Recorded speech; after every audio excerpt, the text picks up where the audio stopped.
for the GVDS. Isn't that implicit consent, and then we're all up against GDPR things? You saw that message. Yeah, I see them all. I see everything. But it's true, because when I was registering, I actually read all the fine print, which is not usual. And it does say that all the stuff that we do is going to be okay to be in public. So Yeah. okay. So okay. Is everyone on the mural? Everyone, or is there anyone not on the mural? Okay. So let's see I still how. have to get used to Slack. I don't know how it is with you guys, but It just jumped. Basecamp. Oh, Basecamp, yeah. It has some UX experiences that take more steps than I like. Okay, so I'll explain the steps of my experiment, and we can go from there. So what I would like to do, I don't think we will break down the room anymore, because I was expecting that we will have more actors, and each actor will have more flows. But since we only have 3 actors here, and one actor only have 1 flow, and the other has only 2, so I don't think we will break down the room anymore.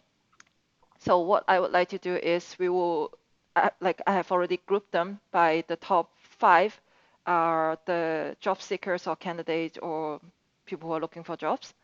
So I will treat that as one group, and we will focus on that first. So what I would like you to do is each one of you read out your or present your flow, and then while the other people are, like for example, Adriana read her flow, and then Lisa can listen to it, or any other people who are listening to it. And if you hear anything that is very similar to what you have written down on your flow, then you can change it to a different color.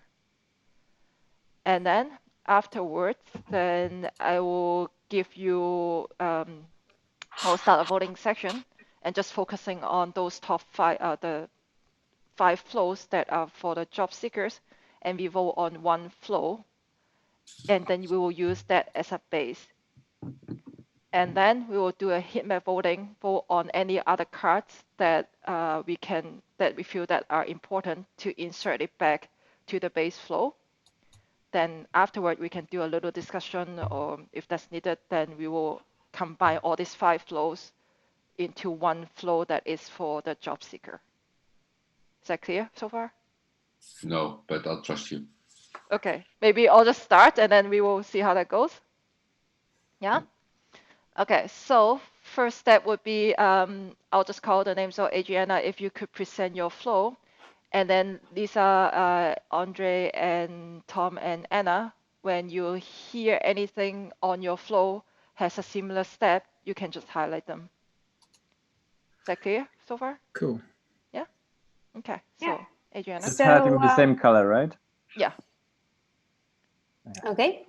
So to start with, usually a job seeker wants to make a change. So when that moment comes around, they usually think about what they want next in their career and life. Sometimes it's a combination of both. Sometimes it's maybe a change that they want to do, and they need to align their career with where they want their life to be headed, or they want to make a change in their life and they need to also change a little bit their career. So the situations could be different, but first of all, they should reflect a little bit on what they want, or that is what I assume happens at the moment.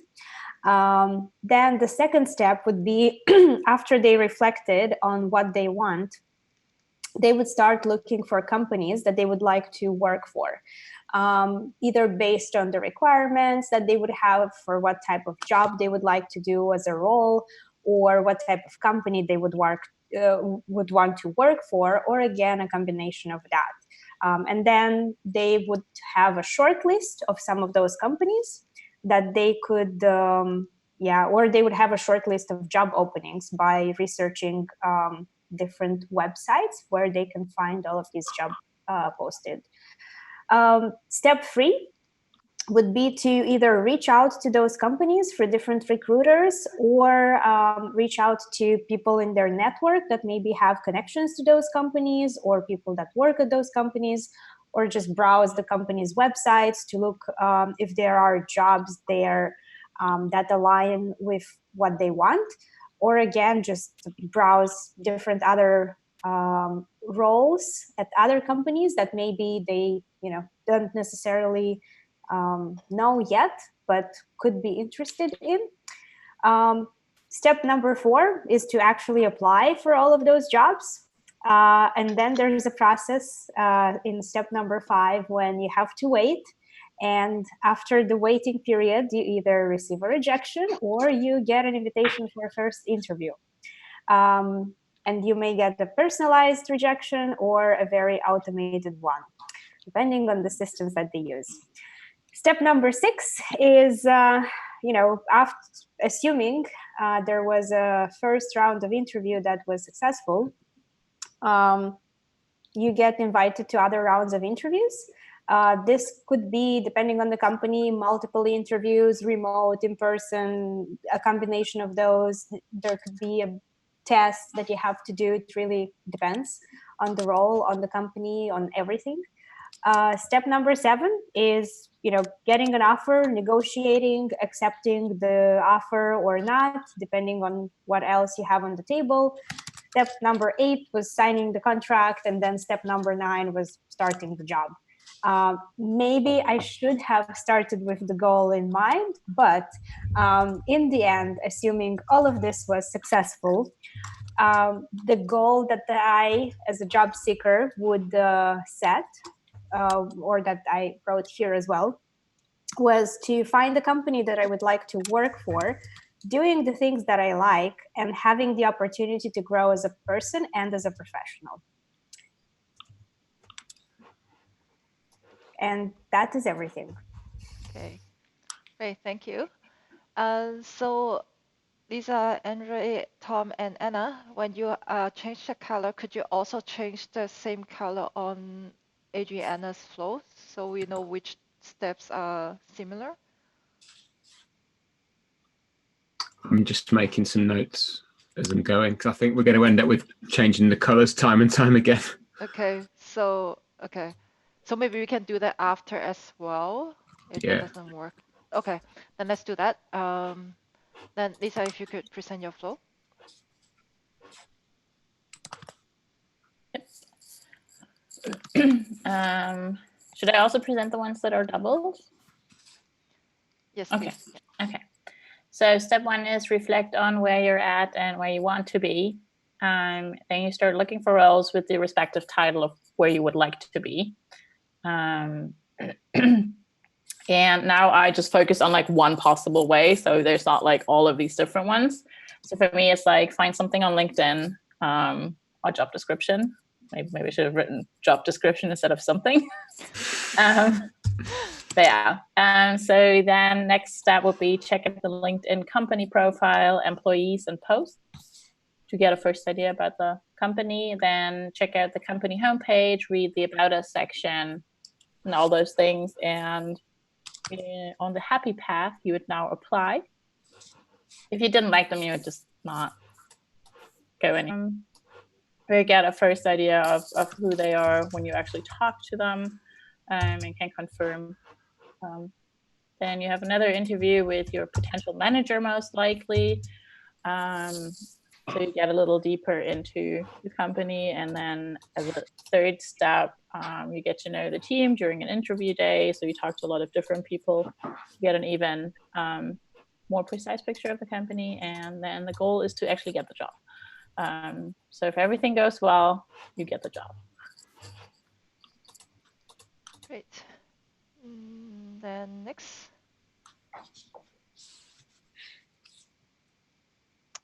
Oh, it's me. Okay. Sorry for the noise in the background. So, okay. So the first is the person finds a reason to get a job, whether is he or she is unemployed or is happy with the current workplace. Maybe it's the money, maybe it's the other reasons.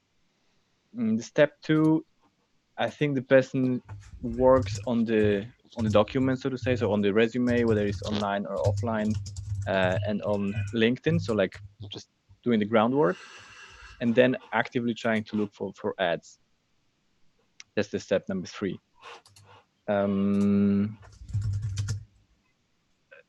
Then once the person has found something, he's trying or she's trying to assess whether this is based on the job description, is if it's a good match. So reading the job description. 5, I think usually people look into trying to find non-official information that's out there, maybe the opinions on Google, on Glassdoor, or opinions on just of their friends. So reaching out to others to find out what do they think about that workplace. Then what came to my mind was actually that is, I missed a step in between, which is basically applying. So there should be step 5.5, just applying. And then 6 is just finding the time for all this process. I think it's tricky, right? Because you have to, if you're employed, you have to take a day off to get the interview and so on. So choosing these dates and getting everything organized is tricky. Then when the interview comes to the interview, both parties are trying to figure out the other side, basically, and checking if it's a good match. After the interview or multiple, some negotiations begin. Maybe during the second one, could I ask for that? Maybe the salary, maybe this and that. Step number 9. It's not a step. I thought it's just that this paperwork, the actual what's happening is usually quite a long time. So I've heard of stories of people who have done the interviews and then had to wait another 2 months to get the paperwork done. Yeah, and then that's it. Getting the job. Okay, so Tom. Okay, I'm gonna have to zoom in on this. It's way too small. I can't see. Right, this is for a work seeker. I was quite specific in the naming of this actor, not job seeker, but work seeker, because thinking about the motivated aspect of our problem statement, and that their end goal, because you start at the end, not the beginning. Sounds a little esoteric when I say it like that. So step 1, they are looking at job ads online. Step 2, they find a job ad which is interesting to them. So whatever their criteria is, on reading the job advert, they decide they'd like to apply for this job. Standard process of sending their CV and the job application. And then they get this call back from a recruiter to chat and arrange for an interview. More often than not, this call is kind of a screener interview. So whether or not people actually realize it, the first contact you have with the recruiter on the phone is the phone interview, whether or not you know it. So they've done that and they've had this chat. Then they get step 6, which is their preparation for the interview. So they're reading the job spec. Maybe they're doing a bit of due diligence on the company's website. Step 7, attend a first interview. They've done good. Step 8, they do a second interview with someone else and they do good. And then step 9, they are offered a job and they accept it gratefully. And by the point they've done that, they understand what motivates them in their work and they've successfully landed a new job. Great. Full stop. Thank you. And the next is Anna. I think Tom, you have a couple of purple colors at the beginning, the step 1 and 4 and 5. I'm not sure if they should be of this color. The purple ones, I got lost on the coloration of things. So I've written down where the similarities lie. So the purple ones were related to Adriana's flow.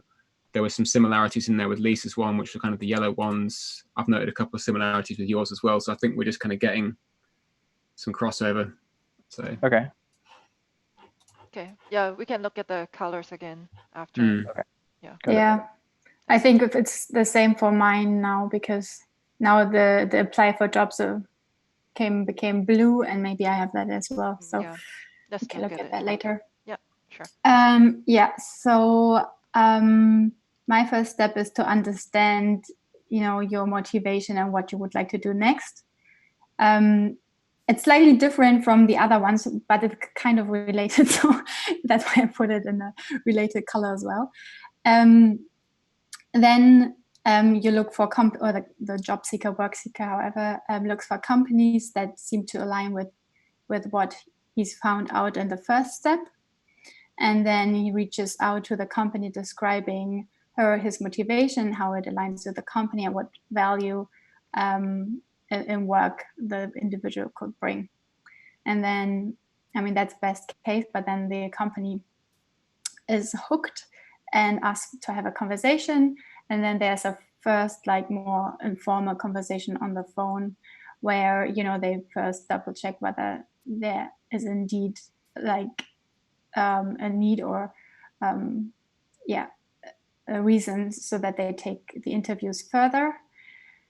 Step 6 is that the company further assesses the skills of the individual. That can be like an interview, that can be an assessment, that can be all the kinds of things that are out there.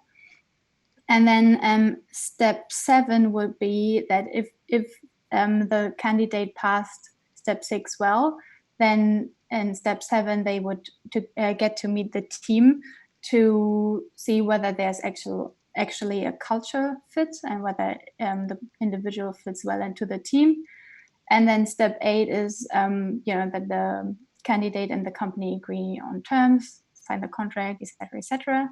And then step 9, because my goal is to find a job at a company that aligns with the individual's purpose and values.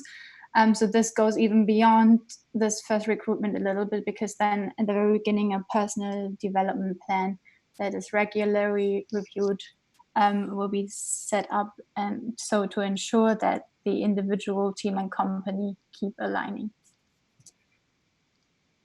That's it. Okay. So maybe now we can spend a little bit of time to look at the colors.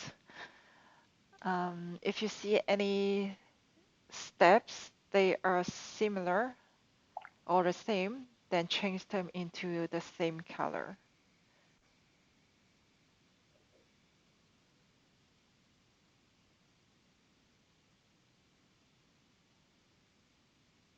I will be back in about half an hour. I'll see you shortly.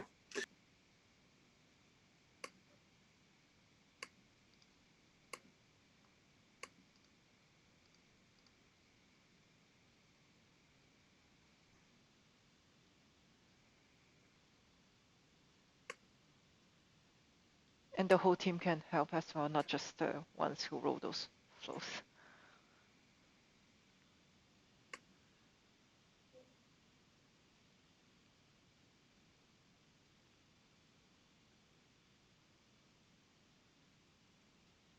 I think this they sent their CV is maybe it should be another color. Yeah, maybe it should be blue, because it's like apply for jobs. Yeah. Okay. Yep.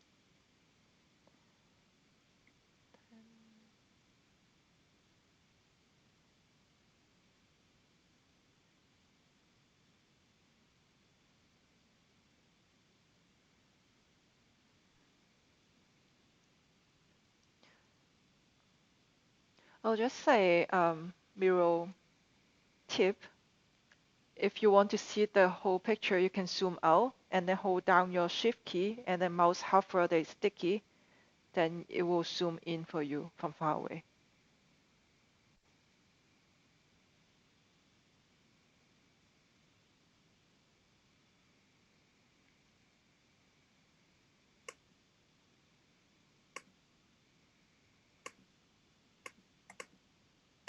How do you do that again? Just hold down the X key and then hover to any sticky notes. Mm-hmm. Then there should be enlarged. The S. X. X. X.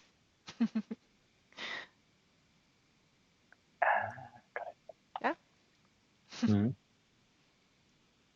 Yeah, I found it easier because then you can really see the whole map that way.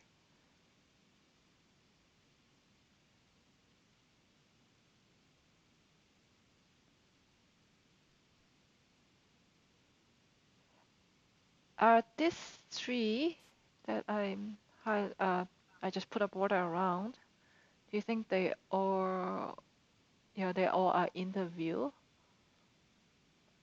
And do they fit? Because the yellow colors are now in the find something on LinkedIn and active looking for jobs. Is there any other colors that is about interview here? There was pink, but now someone in the beginning started to use pink for something else as well. No, I think it's all interviews in the pink ones, right? Yeah. The light pink ones? Yeah. Something like that then? Yeah, I think so. Okay. All right. So I think we are good. They're all related to interviews, but some of them have additional details, like having more of an informal conversation or preparing for the interview by reviewing the job specs and company website. I think So- preparing for an interview might be not part of the light, shouldn't be part of the light pink group. Yeah, I think. Because I think it's like the interviews themselves, but like preparing for an interview is definitely a different step. Different step. Yeah. Like you do very different things, I think. I would also say that reaching out to others to find opinions about the company could be preparation, but I would almost put that one in the darker yellow one where it's like getting information beforehand before you even actually talk to someone in the company. yeah. Maybe. I don't know if I'm Could using be. the right color. So we can turn that green one to gray again. I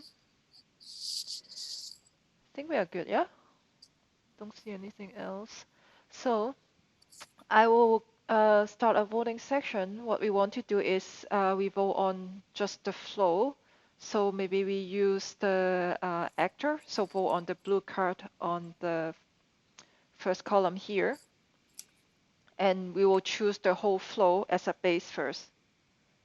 And then afterwards, then we can choose any cards that are not in the main flow. Then we can see if we want to combine them or insert it back to this base flow. But first step is just choose one flow.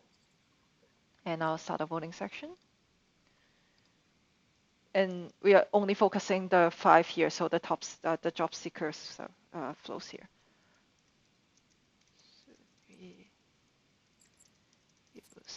Now we're not doing the headhunter and team lead. Nope, it's just a thing. Okay, and I'll give you 2 votes on this one.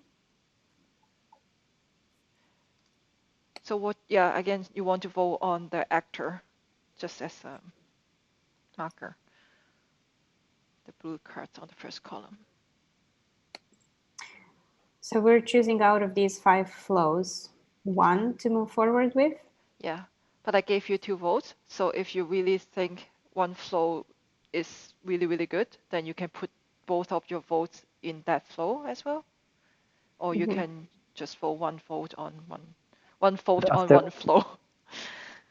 But afterwards, we will sort of update the one that we took just for as a basis, right? Yeah, that's the okay. Okay. And I'm not voting on this one. I don't think Tom is voting, so.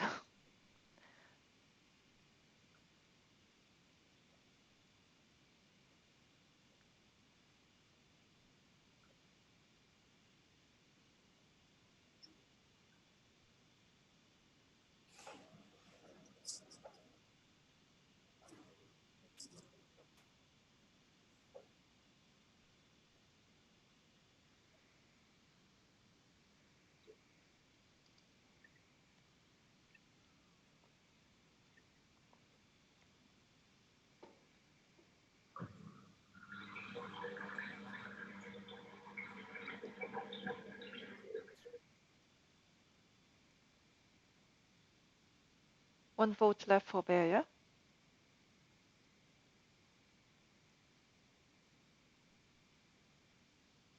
Okay. So I'm just gonna end the voting section. Okay. Looks like someone put on the name, that's okay. So we got the first and two flows, they got the same votes. Then let's see. Can I just ask you guys to move your mouse cursor to which one you want to move forward as a base? Just move it slightly to the card, so either the first blue card or the second blue card, and then we will choose that flow to move forward. So I see 3 on the second one. Adriana is choosing between. I mean, they're very similar. So if we just go ahead and comprise everything in one flow, I think that covers for the job seeker role very well, Okay. because there are good ideas that can be put together out of these 5. All right. So I'll pick the second one because there was more mouse cursor there. And then I will, okay. I'm moving it to the bottom here, not the line though. And that will be our base. So the next step will be I'll give you probably like 20 volts, but you don't need to use all 20 if you don't want to, but I'll give you 20. So what we will do is what we call the heat map voting.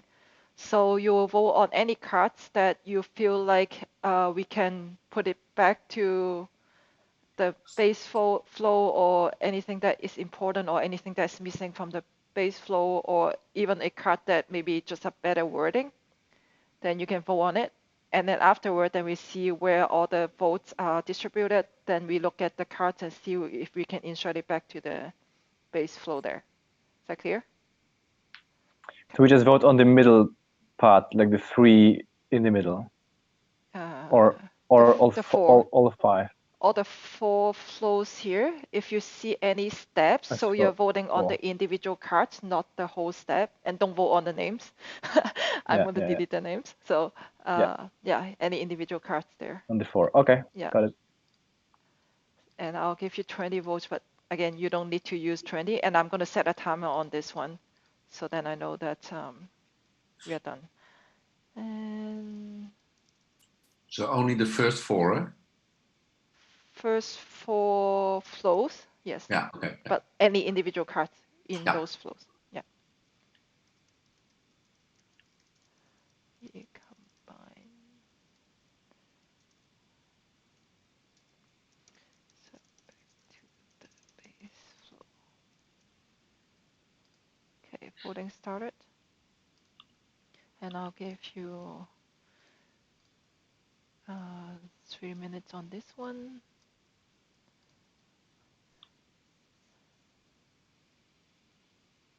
Again, if you feel like the flow that we chose is already perfect, then you don't need to vote on anything. You can just leave your 20 votes as is.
Okay, I don't see the votes are moving anymore. Oh, okay, never mind. Never mind.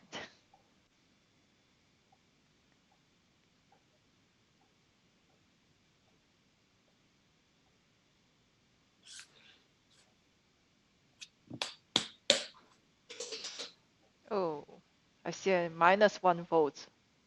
Oh, there we go again. Yes. It's the bug. Yeah. They didn't believe you, Admiral. Well, I took a screenshot, so they had to. So 30 seconds, but I don't see any votes moving anymore. So is anyone still voting? Raise your hand if you are. Otherwise, I'm Give me ending. this. Okay, Give me a sec. that's fine. That,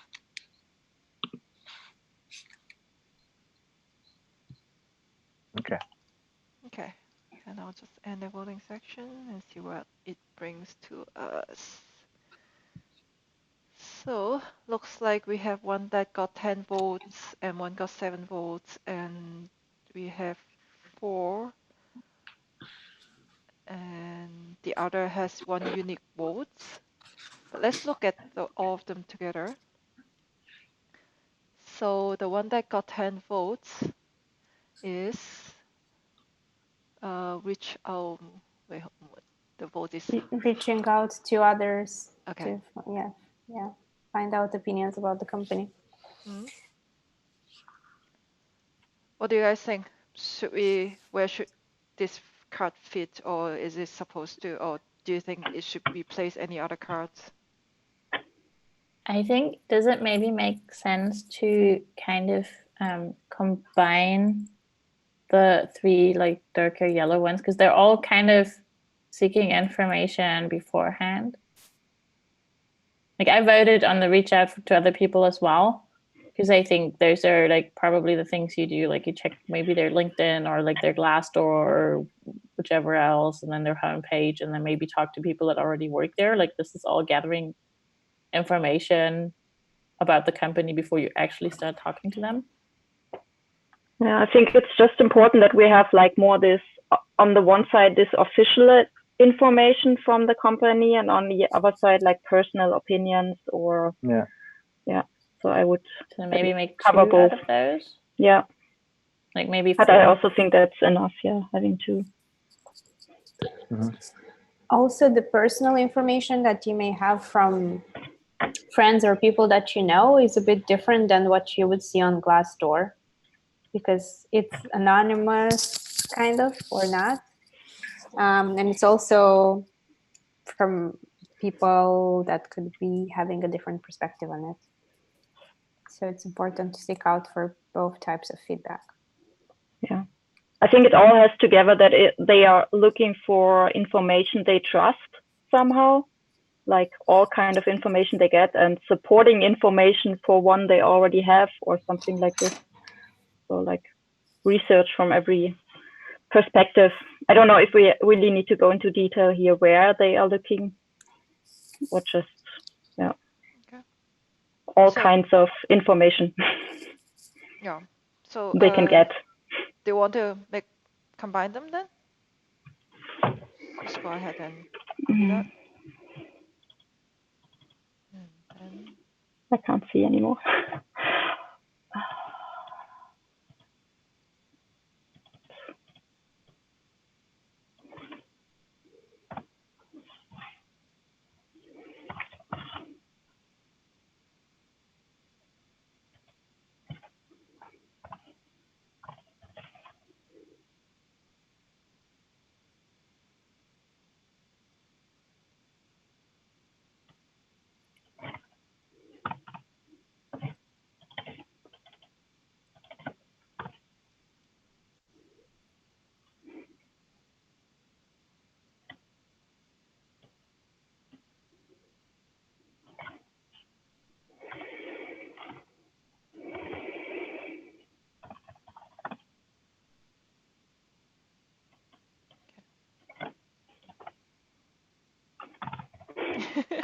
I don't know how to like make it more general.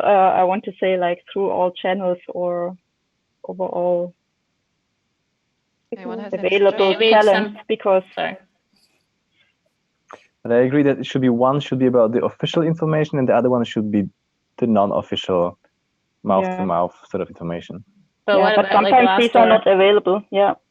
Like, is Glassdoor official? Because it's just like it's Yeah, out there, and it's kind of official because like companies sign up for Glassdoor and they comment on it and all those things. Like, it's still on a different level than talking to a person that works there you don't know, and then actually a person that you've known that you talk to. So there's like a lot of different levels. So I'm not sure if it. I think maybe all of them should be listed because people should be presented with options, but not all options might be available at all times. Yeah, that's what I mean. If you know people that are working there, you would go directly there and ask, and sometimes you don't have this information at all, so they just search whatever they can get, they take. And in some cases, I know I think there was one card here where it was saying, look at the other employees on LinkedIn and see, who they are. I think that's also important, just analyzing the company from the outside. So it's not even like the other things that could be done is just researching various articles about the company, the employees, what do they do, what does the company do as other activities outside of their main focus. Let's say the company is organizing various events to promote, I don't know, coding classes for kids. So then you know that, oh, this is something that you actually really like and would like to take a part in. And it may not be necessarily on their website or Glassdoor or people that work there that they know of, because they could be from another department. But just researching this in general is also helpful. I almost feel that we have a target area already for possible solutions. How to help the employee research its potential employer. That will be my question. What could you, Sandy, again briefly say what's the goal of the map? Because if we are supposed to go into detail of each step, I mean, it's always the same question with all sort of user journeys or journey maps. How deep we're going into the detail? Like, are we going on the sort of headline type of step, or are we going more into things? Because we can. Is the goal now going to be, okay, we're going to work on the apply area, or are we going to work on the I will come. Finding out the information? Yeah, so I wouldn't say we want to go into details on these things, because in the end we are only trying to use the map as an overview picture so we can find a target area, and this target area can include a few steps as well. But is it then not enough that we just put the other cards that have the most votes just below the ones that they belong to? And then if we have time, someone maybe can try and align it like we did now. Because if it's just more like a, something that we look at as an orientation, then maybe that's enough, because I think it's very time consuming to do it in such detail. Maybe we can just leave the one that's kind of grouping everything, the new one, find infos and analyze them and so on, and just kind of put the other three kind of below them as like, these are the details. So just like recopy, like one of them got written over, so it's don't know which one it was. It's gone now. Where was it? This Wasn't one. it? This one was the original one, right? No. No, it was something with LinkedIn.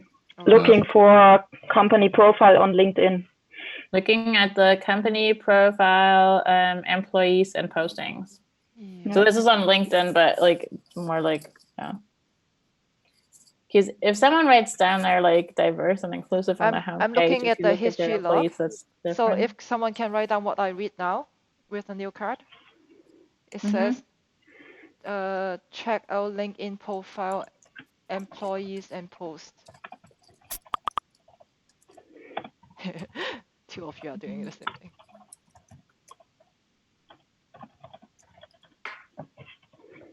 So that was that card. I think now we have 2 of them. And if I may suggest, I think there's still in this journey we're missing 2 points. One is the negotiation part, which is not reflected here in any way. Yep. There were 2 cards that had the same idea, or 3 of them. Yeah. I think just to have it in mind, I think we should squeeze it somewhere, maybe between the first and the second interview. Okay, that's the last step with having the offer and negotiating, isn't it? Not between the first and the second interview. So, but is that really important if nobody voted on it? I don't find it important because I think getting the job was not, let's say, maybe the ultimate goal here. And maybe it still means that there is negotiations after getting a job offer. Yeah. It depends on how you interpret it. That's why I didn't feel it was relevant. My perspective. Yeah, I would say we focus on the stuff that got voted because, yeah, that's why the voting exists. Got it. Yeah. So, so there's this card that look for companies that seems to align with her and his purpose. So it goes along with the looking for roles with their respective titles. So we can kind of combine them together. And then I think there was also the 2 for voted ones. One is this. If there is a fit in a company, further access his or her skills, hard and soft, also values and career goals. Does it fit in any of the cards in the flow right now?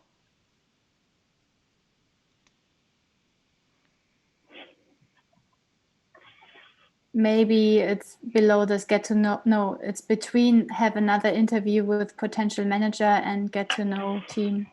Okay. It's okay? Mm-hmm. I think Lisa, you want Would that be part of it? Yeah, I just muted. It's like, let me talk. Is that part of the interviews though? Like, does that happen in between? I'm not really sure I understand that card correctly. Can someone maybe share their ideas about it? Yeah, so it's not necessarily an interview. You know, there are also assessment centers or whatever, but it can also be through a conversation. I don't know, could be different methods that they use in order to assess that. Could be talking like an assessment for the hard skills and then maybe talking to an HR person about the soft skills and using specific conversational methods. Okay, I think I'm going to turn all the cards on this flow into gray again, so it have the same color as the rest. And there is this flow for the headhunter. We don't need to do any voting because there's only one there. And there is also this team lead and the team members. They are quite, even though the actor is different, but they are quite similar in terms of the way that is driving it. So I would suggest maybe we could just pick one of them. And can the people quickly go through their flows like we did for the job seeker ones? I would like to hear them presented because I like it better than just reading. The headhunter who wrote that flow. Okay. Me? Yeah. I was describing my daily life. Just briefly. So I took it out of, let's say, my own headhunting experience, how I approach, let's say, finding a candidate that I'm going to introduce to a client. So the goal that is described here, that people are invited for an interview. So not to be hired, for an interview. So I get briefed as a headhunter by an HR manager or a company representative, can be the hiring manager. I translate that as a headhunter into a job or a recruitment profile. I review candidate requirements and the job ad with my customer. Then I socialize the job opportunity in our headhunting professional networks. We engage in one-on-one conversations with people responding with interest. then we explain the opportunity in broader terms, also addressing the value, the culture, and purpose-related perspectives. Then we find initial matching candidates based on skills, experience, and ambition. We prepare a short list of possible matches and share this with the client.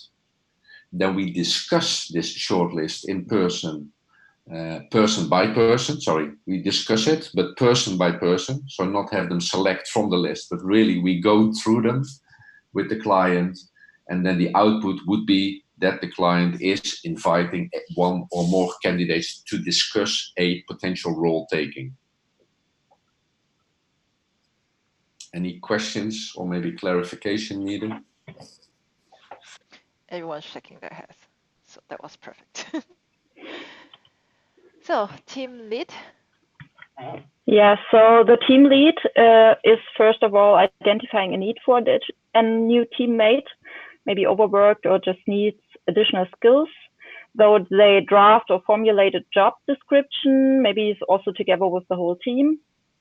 Ask colleagues or existing teammates if they already have recommendations, maybe friends, fellow students or something for this kind of job. Then they hand it over to HR department, starting the process. And while this is going on, because it usually takes some time, they are also not waiting for HR. They are actively, or the team lead is actively looking for potential candidates on LinkedIn, for example, does a pre-selection based on the portfolio or resume. Then HR organizes interviews, sends out invitations, and they have interview, remote or in person, with the candidate. Then they decide for the candidate that made the best impression and hope it was the right decision. And in the end, the goal is to get a new teammate who really fits into the team and brings value to the team. That's it. Any questions? No? Okay. So if I remember correctly, the last flow actually was written by Martino. Oh, yeah? Nobody here, right? So I'll just quickly read the flow out. Maybe that helps. Unless someone wants to volunteer to read it. I can read it if you don't want to read it. Sure, do it. All right. Okay, let me just quickly zoom in because I can't read it right now. Okay, so step 1, identify need of an additional coworker to balance the weekly work. Talk with the team lead to address the need and gain awareness. Co-create with the team lead around skills needed for that position. Talk with recruitment around the need. Start to split work between him and the other role. Prepare a plan. Screen possible candidates. Prepare a feedback form with valuation. Maybe evaluation. No, I don't know. Onboard the new teammate. There you go. Hire quickly. And collaborate around the project. And the goal is involvement of team members on hiring. Co-decide who is better suitable for the job and the team. Okay. Any question to Lisa? Did I read something in a weird way? Probably. So I think no questions, just a comment. I think it's, for me, it's interesting to actually look at these from a team perspective, or from the, not from the job seeker perspective. I mean, we have most information from the job seekers' point of view, but I wonder if there's enough playroom in terms of ideation and later on. And I just want to say that I like this idea, for example, to work on the team lead's perspective, but maybe this overcomplicating things. I hear someone who's trying to influence voting sessions upcoming. I love it. I'm not sure what's gonna happen. So I don't know the process. I'm just. Yeah, but there's a good book written about it. Oh. Maybe you'll get around to read it. Yes. Maybe. It's all about books tonight. I have it too. So I just started a voting section. So we are only choosing because, like I mentioned, the headhunter only have one flow, so we will just leave it as is. But there are two team lead and the team member. So what you want to do is just vote between the team lead flow or the team member flow. Just pick one.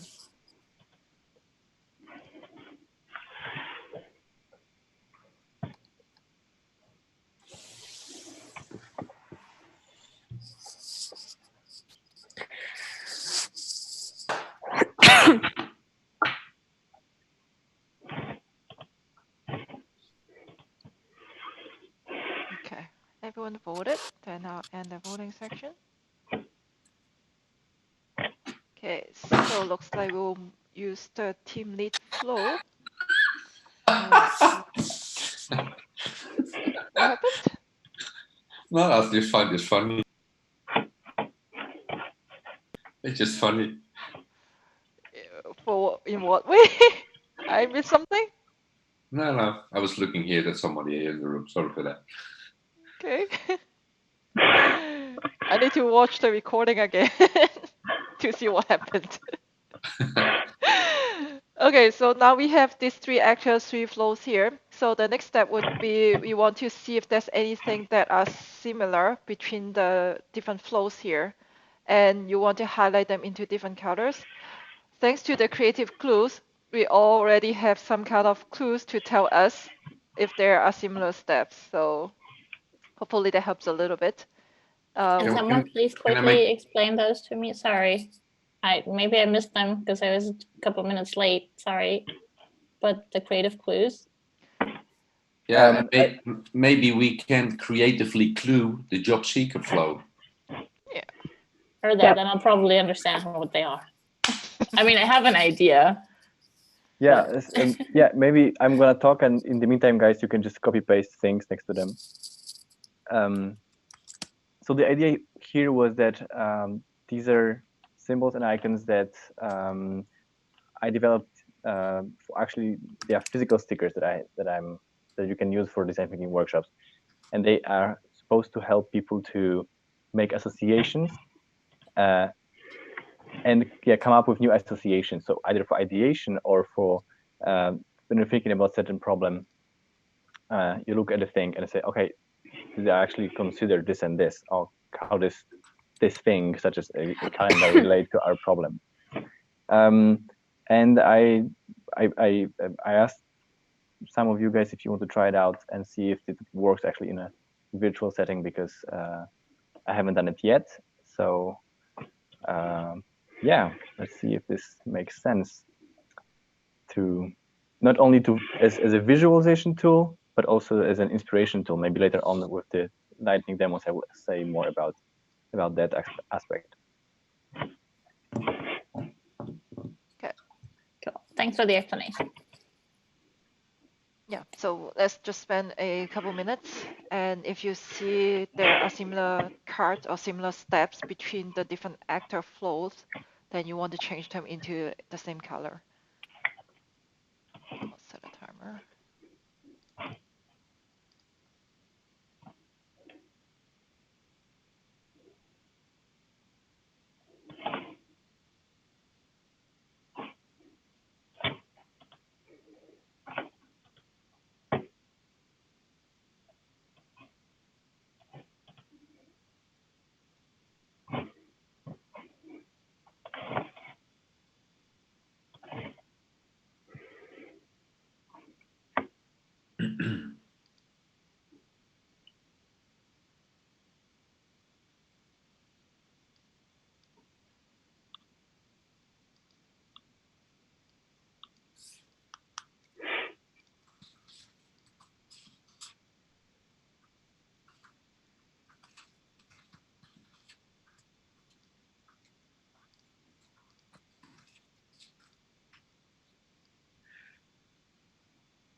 Are we done? I have a question. Yeah. Again. Would something like looking for a certain role be like the other side sort of like writing a job profile or recruitment profile, or like make a job description? Like looking for the job description, would that kind of be the other side of things? So they would be similar or not? Yeah. Yeah. Yeah, well, I'll make that one thing. Yeah. So what we try to do is we will try to find out the interaction between the different actors here. Yeah. Okay. Got it then. Yeah. Just wanted to make sure. Let's take a look. So the first one we have is all these three pink ones here. So one is look for roles with the respective titles. The other is translating job profile in a recruitment profile, and the other is draft a formulated job description together. So do you think, no? You're shaking your head. In my view, they're total different activities. I understand they might happen around the same time, but one is an action by a recruiter creating a job description, and the other is an action by a job seeker for the right role that he feels he or she matches to. So it's the search action versus the I'm going to publish the job vacancy action. It's, I think, time-wise, not even at the same moment. No, but that was exactly my question. So would those be, because I'm putting the job description out there and I'm looking at the job description to find a job, are those the two sides of like the same thing, or are they actually not? Now let me put it differently. What I meant with translating job profile and a recruitment profile is even way before it's put online somewhere. So it's not an official profile you can look at somewhere. It's just in a system, or where are you? It's not nothing you publish. For me, the first time I start publishing or resonating something is with that socialize action. Then I either send it out to people or I publish it on LinkedIn. But let's say that could be 3 weeks later. Okay, so that was, I think, a misunderstanding. Maybe that I also thought it's something official. Okay. So, but then the green one would actually belong on the pink group? Question mark. Which one? Yeah, so the middle green one where you socialize the job description, would that belong on the pink group then? I don't think so. Here. I think the pink ones are preparational steps, and then the green ones are ones they put it out there for people to find it. So yeah, so I now get it. You mean the look for roles with respective titles, that would be green? Yeah, maybe. No. Yeah. So no, I meant, sorry. Let me try again. I meant look for roles and with the respective titles. So like the actual job description you're looking for, and socializing job opportunities and professional networks, would those go together? Because like this is the moment where we interact talking about that one thing coming from a job seeker and a recruiter perspective, I think. But you might also say like maybe not, because I'm a little confused about this exercise, to be honest. I think. Yeah, me too. I think the job seeker, headhunter, and team lead, they're different roles, and I think maybe there are a couple of things that are similar between a team lead and the headhunter if they don't use a headhunter, but then the job seeker is just different, or like what you said, maybe two I sides can of the same coin. But the question still holds up then, like, are we looking at those things that are two sides of the same coin, maybe? Yeah. Or are we looking at, like, were we supposed to color the steps that are the same, which they, like, apply could never be the same in a headhunter and a team lead with a job seeker, because that wouldn't happen. But, you know, if the job seeker applies, the recruiter and the team lead might get an application, which might be a step in. Yeah, usually it's about the touch points that these actors have. So okay, I think that's what we should focus on. So, but is that like, what's the goal of this exercise? So see the connection and where we want to focus on. So if we find out that the problem lies at the beginning of the journey, we would focus on this and see which actors are included in this step. do we need to take care of? Do we need to think of when thinking about solutions? Who do we need to involve? Okay, I don't know the process, but I would have imagined that if you then decide for one step, then you would automatically get back to who the stakeholders are and how you may be able to consider them as well. But I understand that it makes sense to also do it already now. Okay, can we move on? So is there anything that we can draw an arrow in between the actors? So the pink ones that are got highlighted, is that fair if I just put an arrow between them and just give us a clue that they are related? What I mean is just give it a try and see.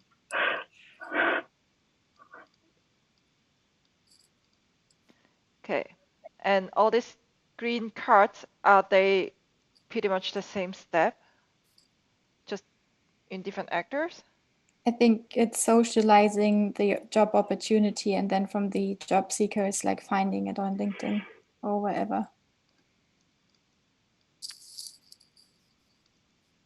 Is that this one too you're talking about? Yeah, I'm talking about all the green ones. I think they match the way they are, but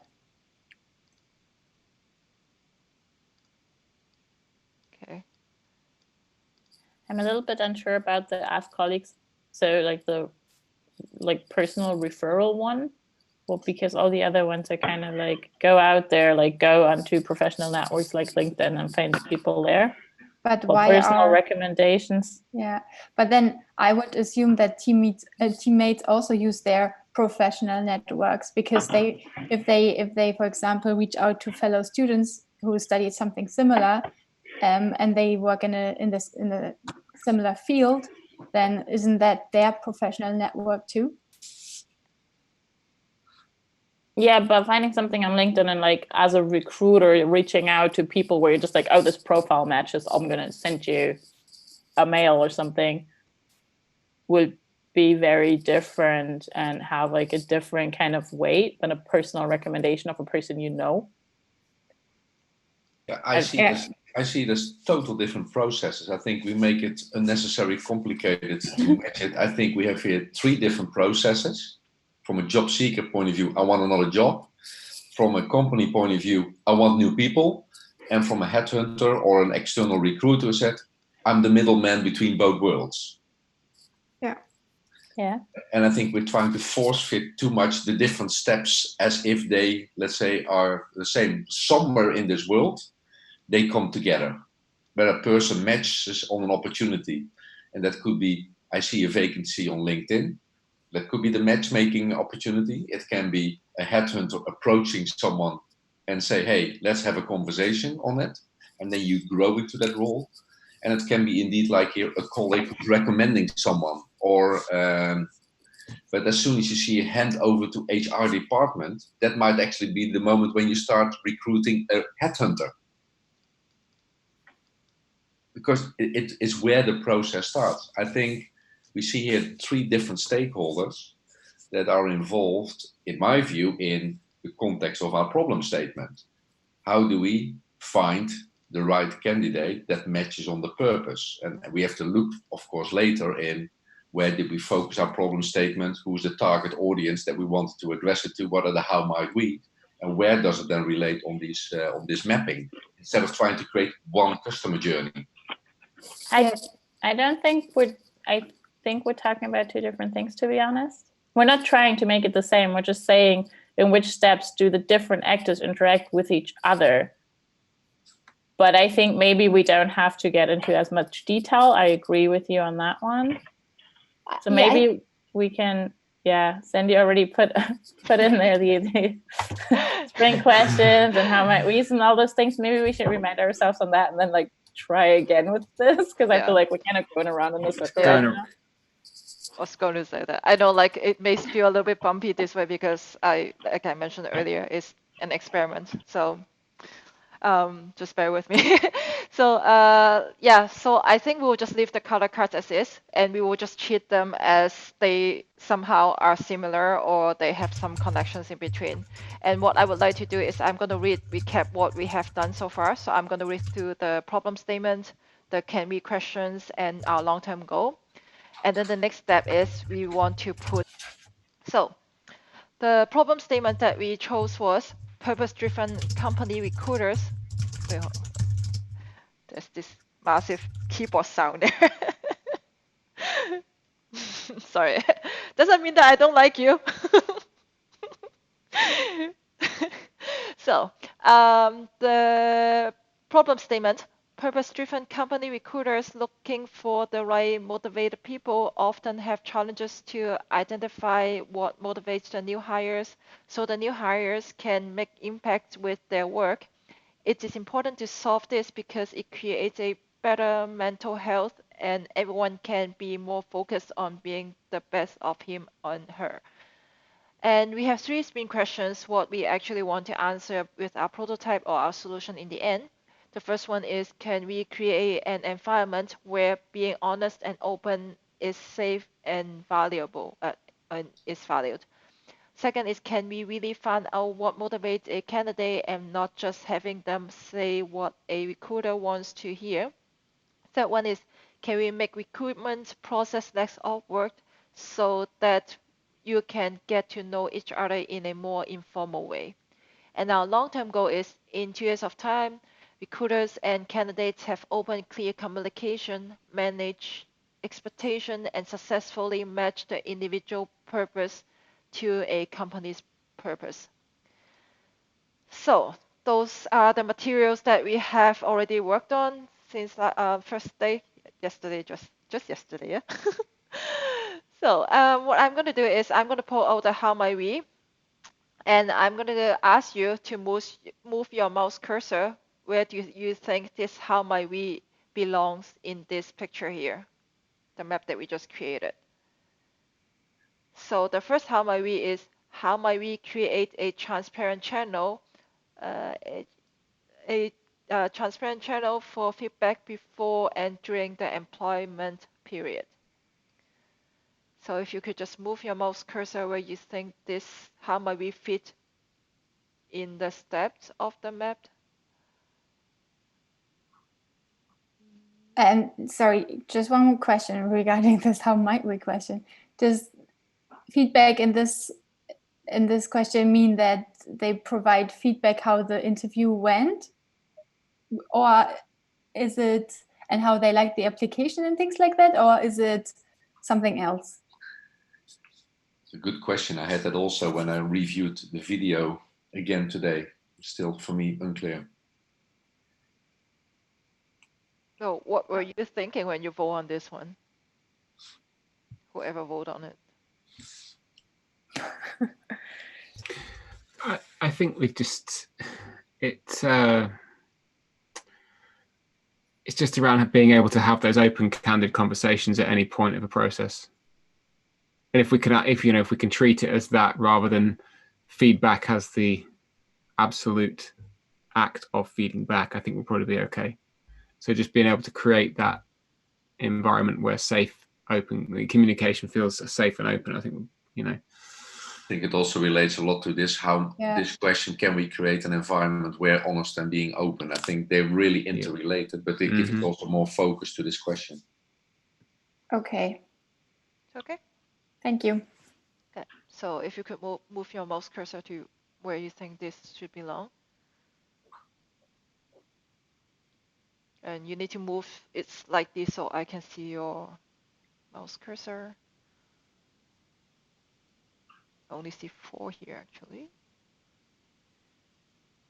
Okay. I just can't decide because I feel it is like almost part of any step after application. Yeah. Okay. So I'm seeing most of them are around here. So I'll just put that here. And the second one is, how might we ensure the expectation meets reality for both recruiters and applicants.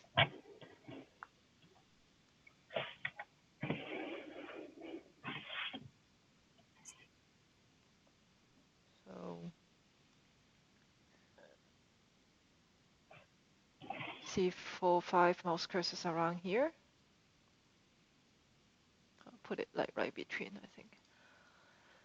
So the third one is how might we support recruiters in communicating about a company's purpose and values. So I think this one is very clear. All people are jumping in in the same area here.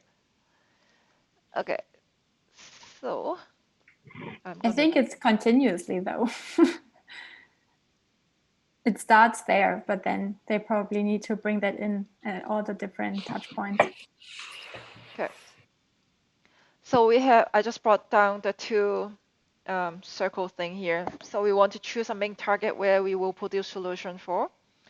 And if you could move your mouse cursor to where you think this main target is, of course it should at least have a how might we there. So we are kind of choosing between the 3.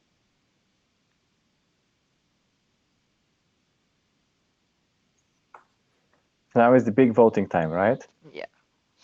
What we're going to focus on for the next 3 days. Oh my God. Yeah. So I see like 5 mouse cursors around here. No pressure. So we could focus on around these 3 steps area here, which is have a first phone call screening with hiring manager, and the other is I can't see, all the mouse cursors are covering. And the other is final initial matching candidates based on skills, experience, and ambition.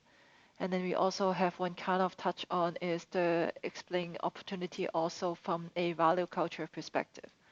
Oh, I thought we like voting more on the how might we question direction. Yeah, I just circle around there, so our Okay, solution yeah. can be around that area.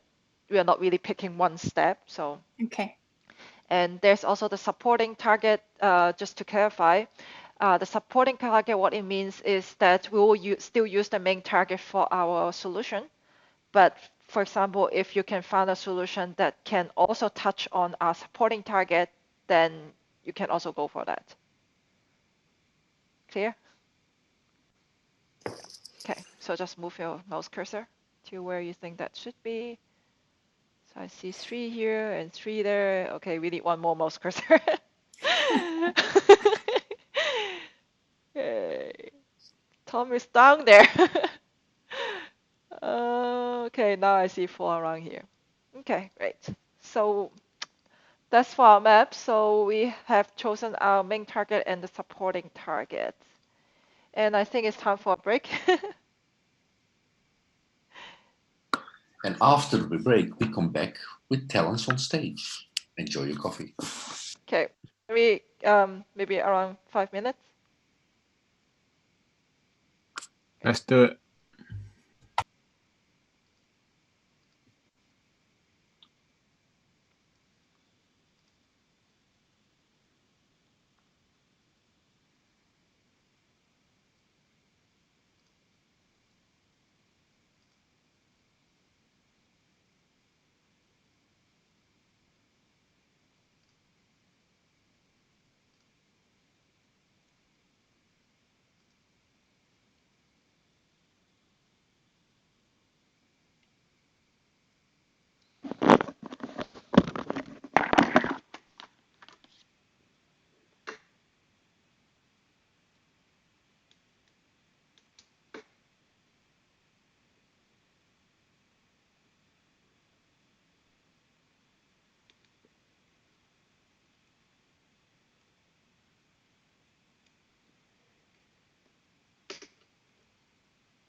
Hey.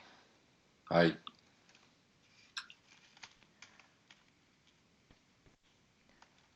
Hello. Welcome back. Hey.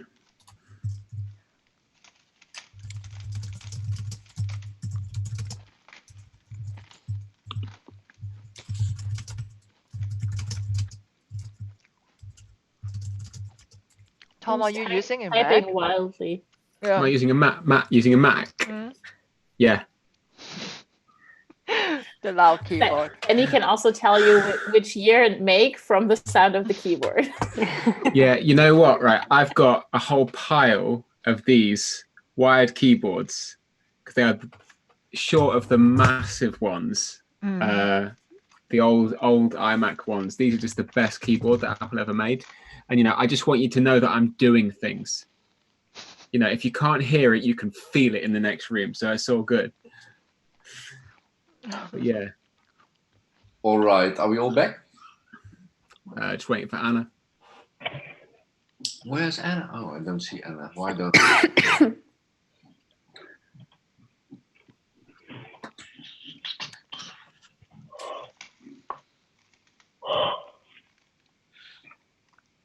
I'm going to enjoy my chocolate so you can do your talent sprint activity as you like.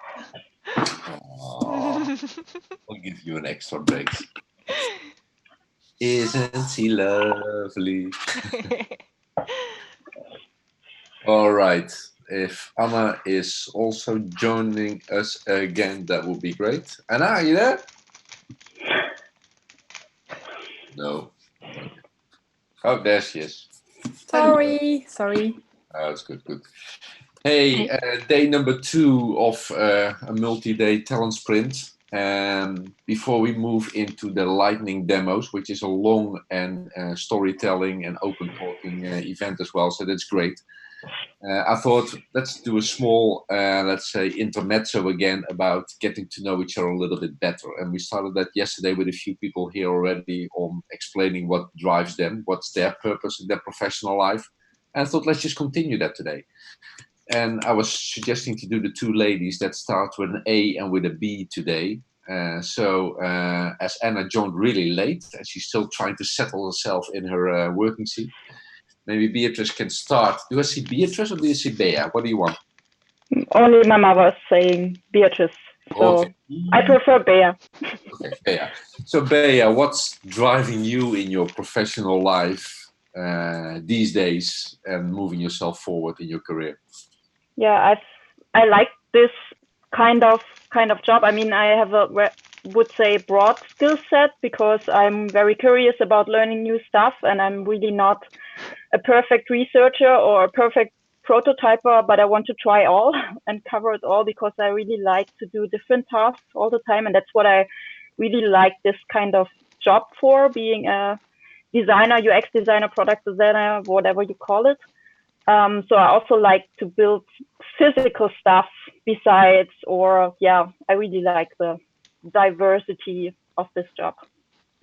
And helping people, of course, that's what I always try to find out if I talk with people that have direct connection to customers, to really find out how they use the product and how they solve their problems with this. And this is really like satisfying to see they can save not only money, they can really save water with it or whatever. So this is really cool to find this out. Okay, thank you for sharing that perspective. Anna, we already had a conversation in a different context before, so you and I know each other a little bit better already, but maybe for the others, what drives you in your profession? Yeah, I could almost copy-paste what Bea just said about being curious and creative and liking to try out different things, you know, connecting to like-minded people, and maybe also like keeping eyes open for opportunities to do things next to work, like this one, for example. But for me, it's not product design or UX, it's learning. So I believe in lifelong learning. And I think that you can make the world a better place through education and lifelong learning. And that is what drives me personally the most. And also, obviously, through that, helping people develop and grow and, you know, bringing them on the right path. Cool, cool. Let's move on. We're going to do the lightning demos. Sandy, did you finish your chocolate? I thought you were going to continue on this. It's your turn tomorrow. Oh, again? I just did one last week. Or 2 weeks ago, actually. We can broadcast it again, or I'll ask you another question. Okay, all right. So let's move to the lightning demo. Actually, I know that a lot of you, well, not a lot, a few of you said that you want to try out the facilitation role. Does anyone, I know it's kind of last minute, but if anyone is interested, you can also try to facilitate this section or this exercise. Just raise your hand. Nobody? Tom? If you want, I don't mind stepping in if you want to finish the thing. That's fine. Sure. All right. Cool. All right. Well, let's do some lightning demoing. Just gonna zoom out on the old board. I can't see everyone's things. So I'm guessing you can remember which things you've chucked on the board. Has everyone put something up? Just before we go on, I'm kind of seeing some nods around for Anna escaping off the screen. Cool. All right. What's this? Sorry for lack of inspiration for third example. Okay. Well, I'll tell you what. Let's get going. So, has anyone not done this before, or has everyone kind of been through a lightning demo process before? Actually, I have not. I mean, you have not. Okay. Cool. I might have, but maybe under a different name. All right.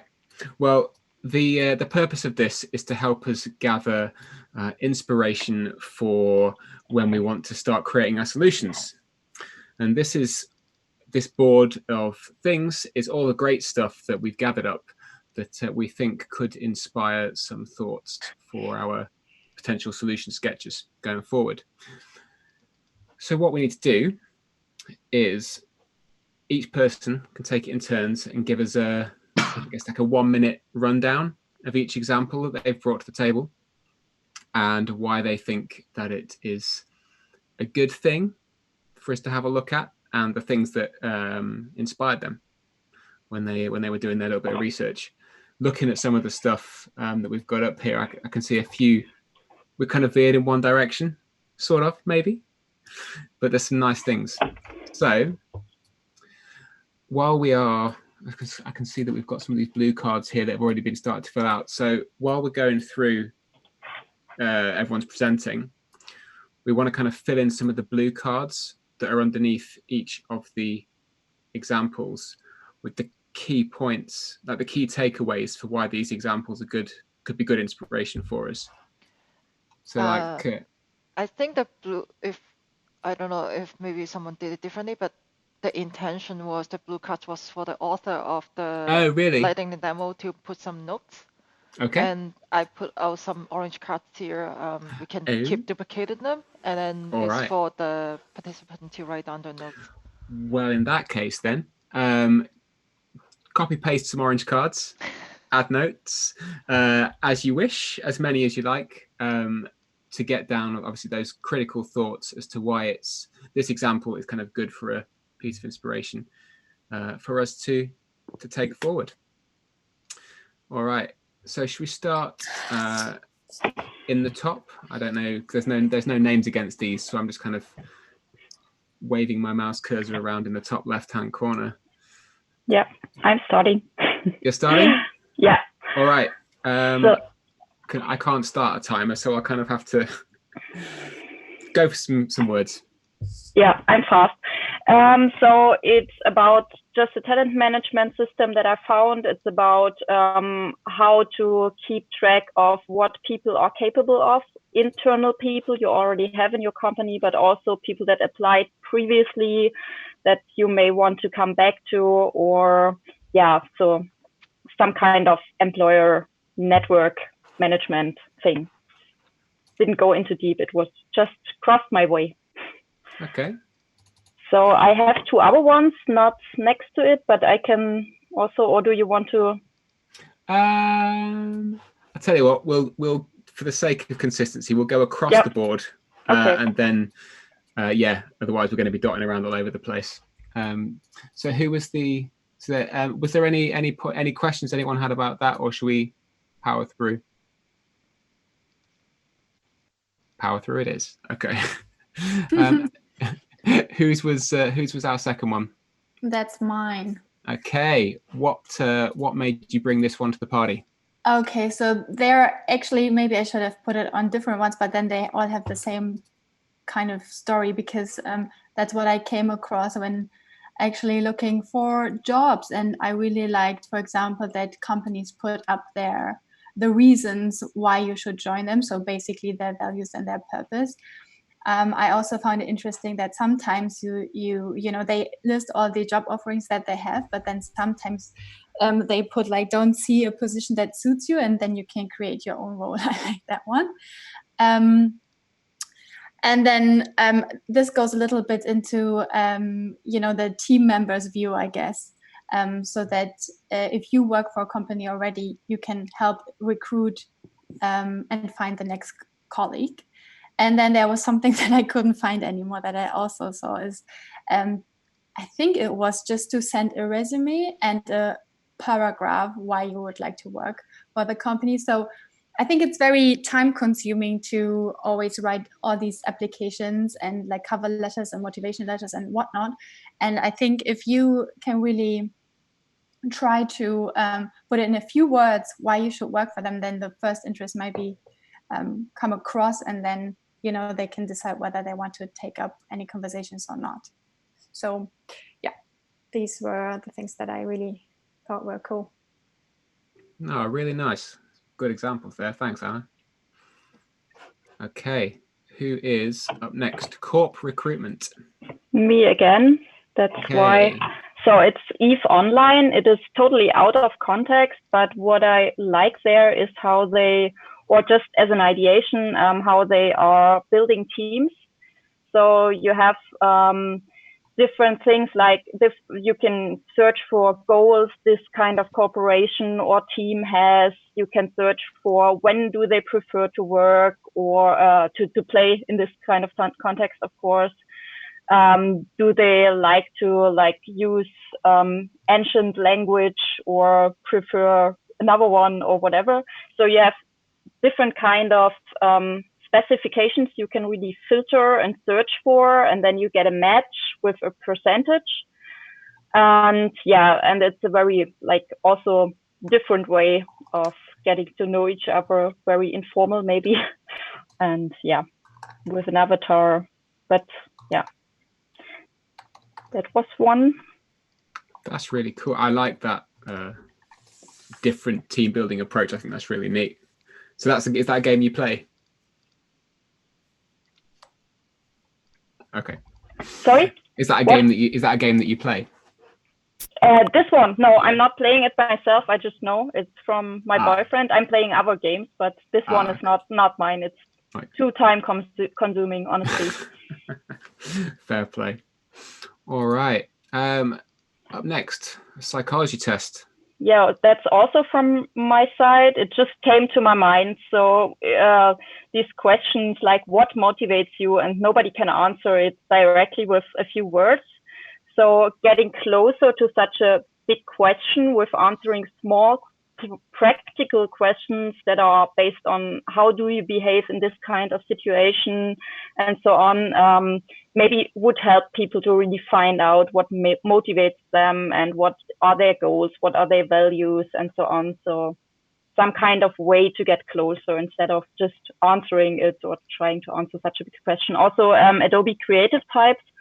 I don't know if you know this, but it's also a pretty cool survey you should do after if you want to. It's not only about designers, it's just, yeah, how do you react in which situations, what do you like, and how are you? And there are really a lot of parallels, at least for me, there were. It's interesting seeing that again. A couple of sprints ago, the same came up again. I think it was Sandy, you brought it up in one of the previous sprints last time in April. Yeah.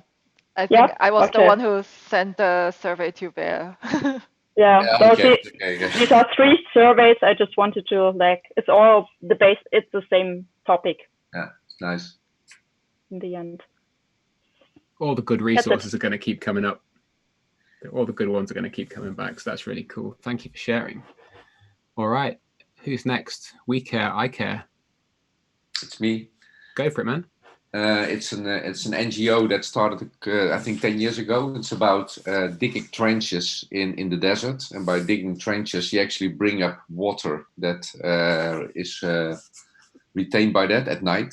And therefore, you can repopulate or regrow crops in that area, or trees are starting. So how do you call it? Desertification is actually being stopped. What I like about this is that the way they present themselves is, of course, only true purpose, but also in their career section, they present the people through what their purpose is and why they joined. It's really nice to just browse through the people, and that really inspires at least me when I saw that.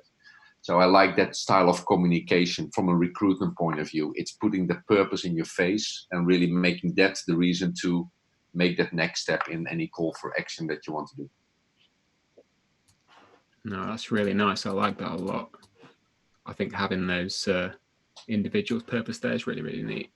I think in general, in these type of themes, purpose-driven employment, we can learn a lot from how NGOs are doing it anyway. I think that's maybe the message more behind it.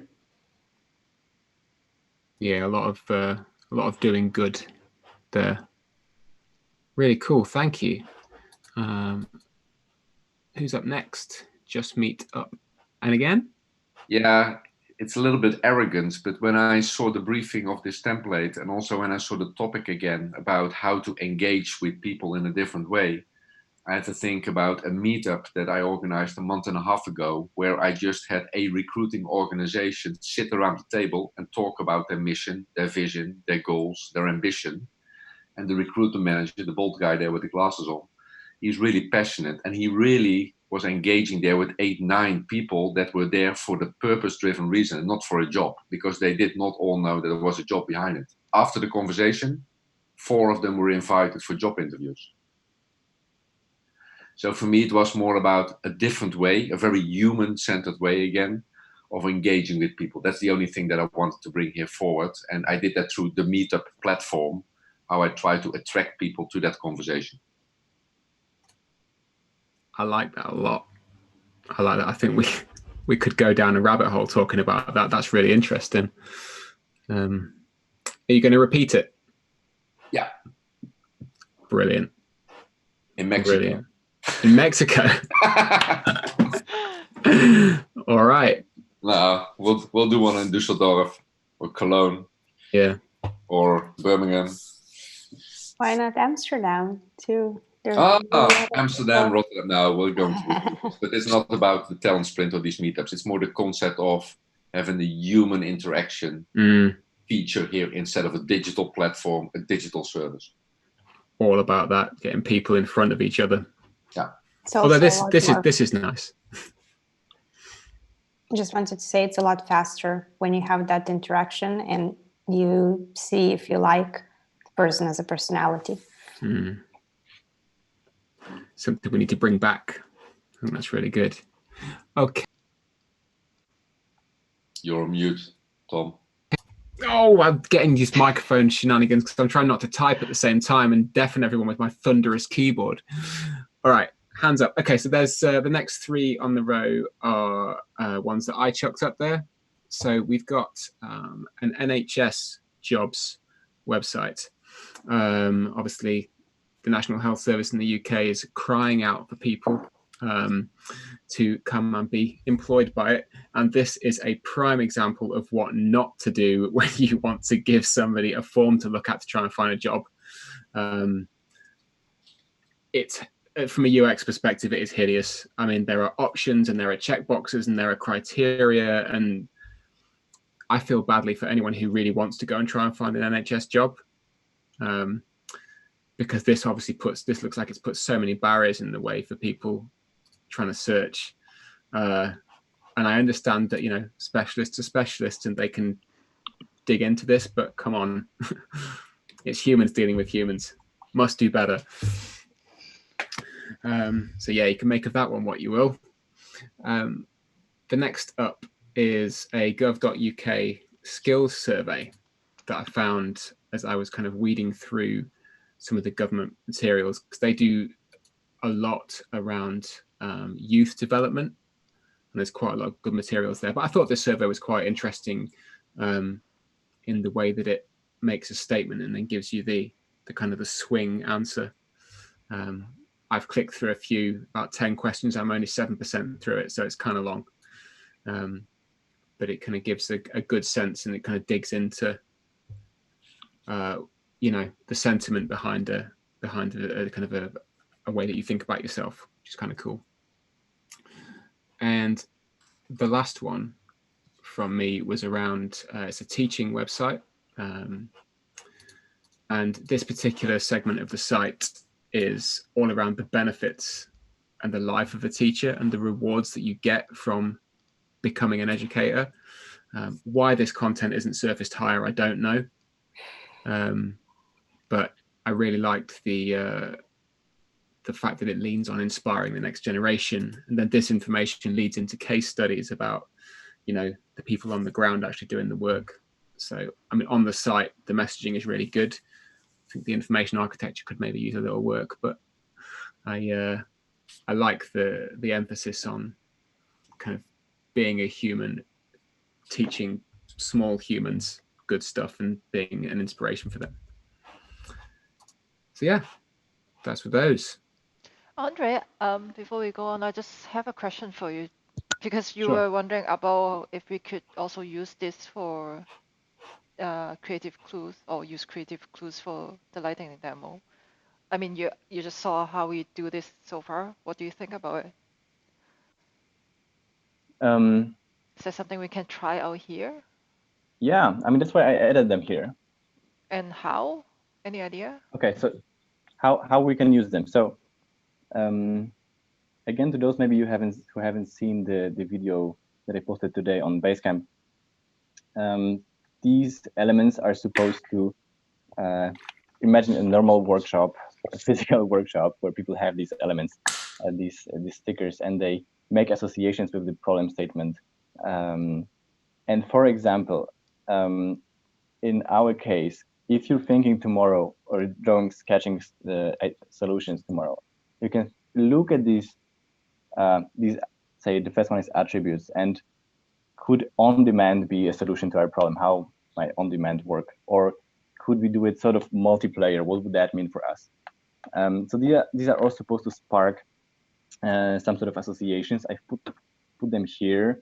You can move them around, but probably they just for tomorrow, once you have your own your sketch, if one of these sparks an idea, then just copy paste the thing. So okay, what would IKEA do? You have an idea for that, then just put it next to your sketch tomorrow. So you can use either the text or the illustration stickers. Again, how would a designer approach the problem, or how would, if you have these industries and objects there, how would an elderly person approach this problem?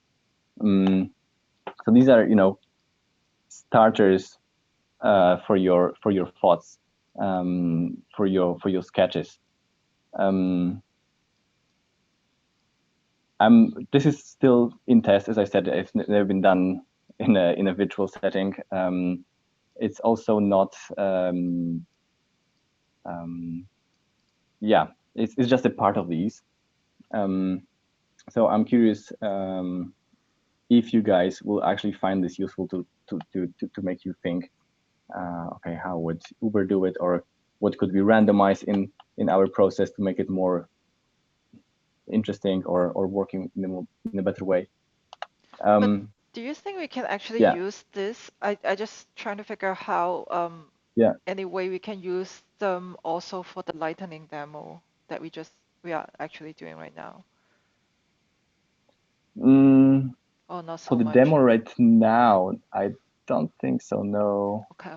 So You more could, for the solution sketch.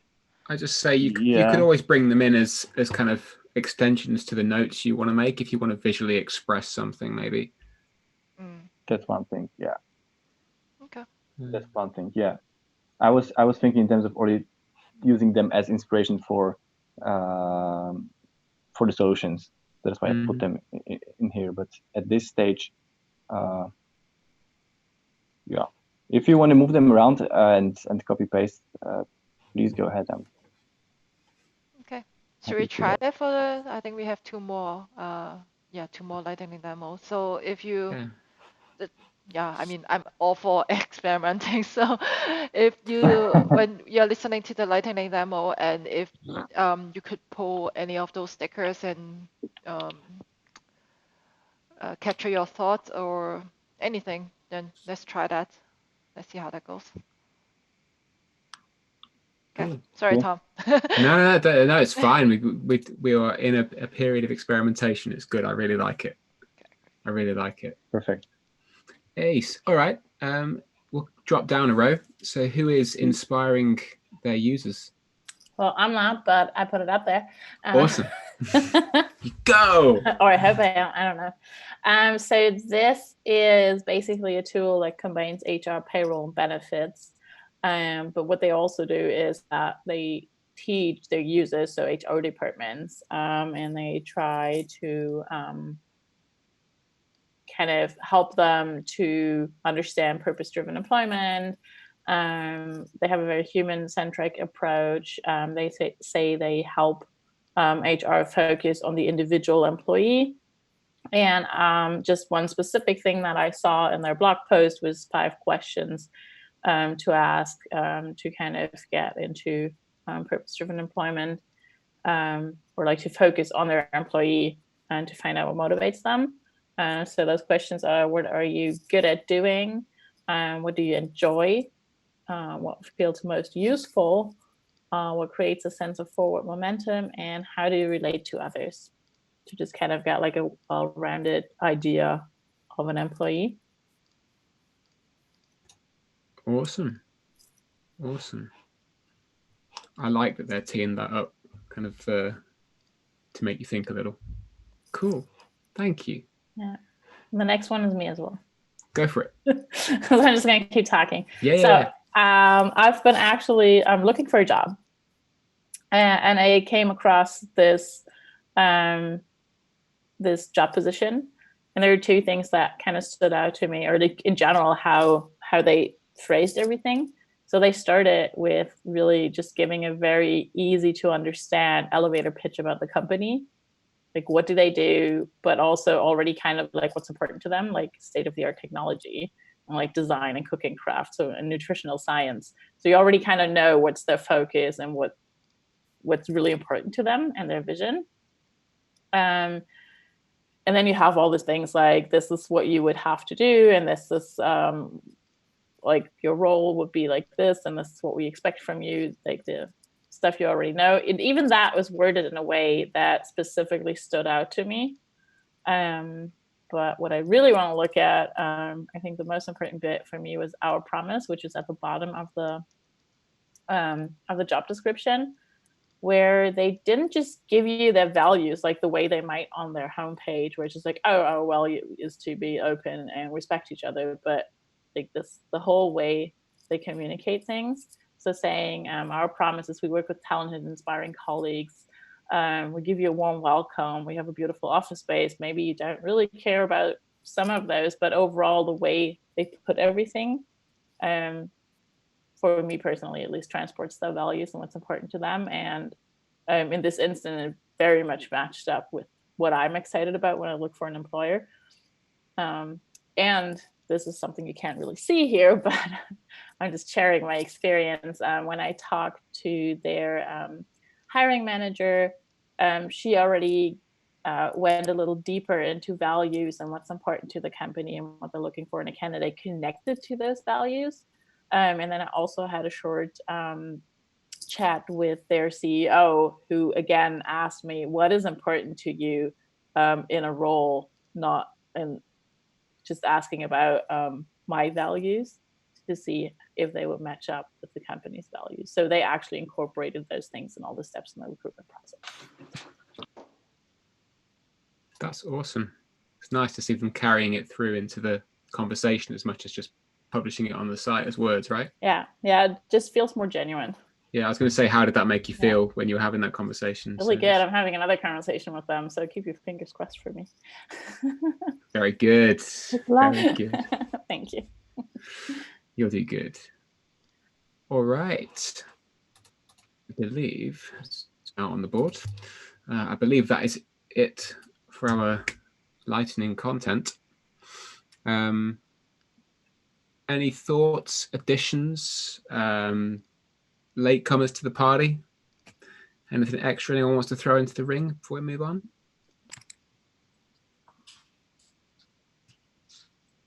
Three, 2, 1. I had a card which I think maybe accidentally got removed because it didn't have any image. But there's probably 2 items that I want to add, which don't have a screenshot.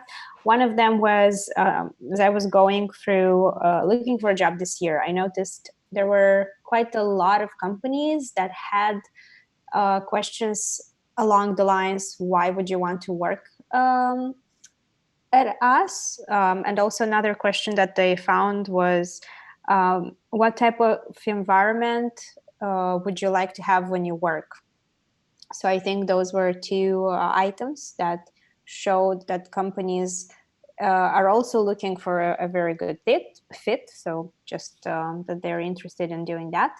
And then there was a tool which is called 155.com, which is something that is used for check-ins, reviews, performance reviews, setting up some things regarding, I think, development plans as well.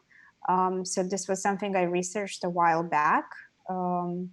So yeah, if you go on their website, it's like a continuous performance management tool, and you can set objective key results around the company and probably employees. So yeah, I think this was one similarity that I found with having that one channel where you can communicate, send feedback, receive feedback, and see a lot of the things like that. And in my previous company, we're also using another tool that was sending surveys like maybe once a quarter or something like that. And there were different types of questions, and you had to complete different levels of satisfaction. And then they were summarizing that to see how things are going in the company. See, you did Yeah, have that's things. That's cool. I know the 15.5 thing. Matt, who was one of the SME interviews, actually introduced that to me when we worked together. Oh, nice. So yeah, it's a good tool. The manager who I had at the time hated it. She didn't like the formality of it. But yeah, I think I like the tool. I think it's cool. Awesome, thank you. I actually have another one. Go for it. To my mind, but I just googled them and they don't exist. It was a startup in 2012 and 13, I guess, or a couple of years ago, and they were called Somewhere, and the idea was that it was a sort of like a group Instagram thing for employees, that employees were supposed to show how they're working and what they're working on, and present the company for like employee branding purposes. So it was like a Instagram for a company from a more hip way. But I think they tried to, they were unsure which way to go, and then the whole concept sort of got blurry, and unfortunately they didn't exist, don't exist anymore. Yeah.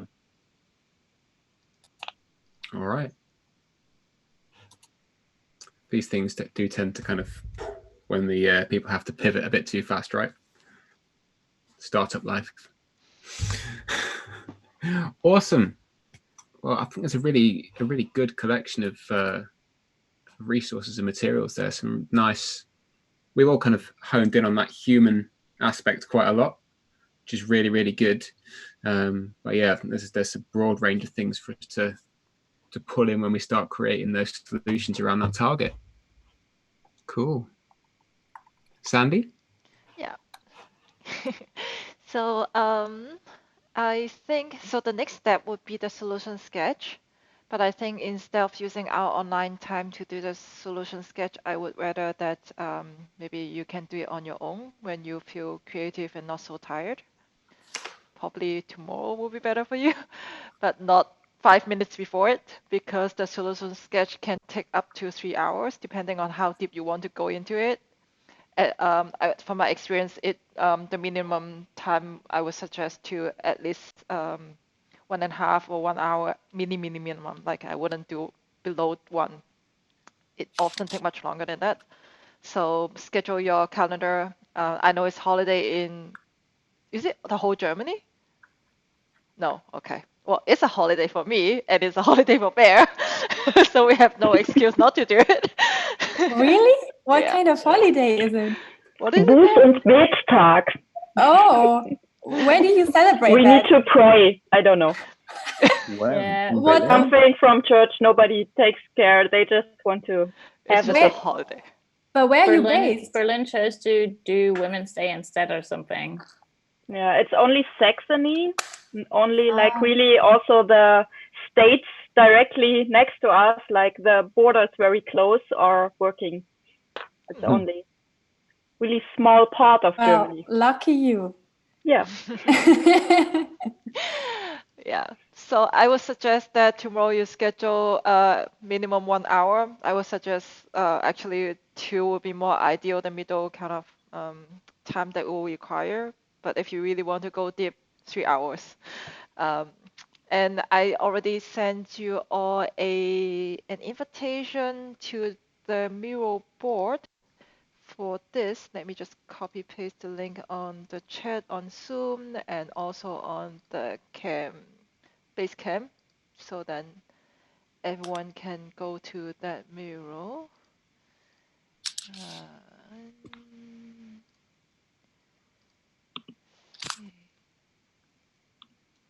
Yeah, so now you all should have the link, and I'll just quickly explain the exercise, unless anyone else want to explain this as well. I'm just asking because I know a few of you wanted to try to facilitate this section, so I don't want to just take it all if anyone wants to give it a try. But it's okay if nobody wants to. Can also do that. And yeah, so before we meet up tomorrow, what you want to do is you want to take a picture of your solution sketch and paste it in this box. Well, not everyone paste it in the same box, but any of these boxes would be bad if everyone pastes on the same box. So to help you to do this solution sketch, normally what we like to do is we do this 4-step sketch. The 4-step sketching. 4-step. Okay, I got it right. Yeah, you got it. 4-step sketching. And what you want to do, the first step is basically just note taking. You don't even need to think of anything. You want to look back to the board and just taking notes of our problem statement, our long-term goal, our how might we, our screen questions. What else? Did I cover everything? I think so. Yeah. So all the stuff that we have done, and just copying, like without really thinking anything at all, just write it down. This exercise is just helping you to start thinking of the problem and what we actually come up with. And I think Tom just sent us a link. Yeah, it's a link to the exercise on Session Lab, so you kind of get a breakdown of each step, and just yeah. Okay. Yeah. Then after you take the notes, what you want to do is you look at the notes, and then you may want to circle something, and then create a little sketch on just like a doodle on that thing, and then come up with a little idea on something if you see anything interesting on your notes. But it doesn't have to be any detail. It's just kind of to warm you up on your drawing muscles. So then after that, what you want to do is you pick up any of the doodle or any ideas that kind of spark you, and then you choose one, and then fold you fold a paper into 3 times. Then you get 8 rectangles, and then you want to draw the same idea 8 times. So different ways of presenting it. And then afterwards, what I just talked about, all these 3 things, you are not going to put it on the mirror here. It's just for you, and it's just a warming up exercise to get your brain thinking. But the last one is what you are actually going to put up on Miro here. And this one, what you want to do, you can think of it like a presentation, like a PowerPoint presentation. For example, if you are given only 3 slides that you need to present this idea, how would you want to present it?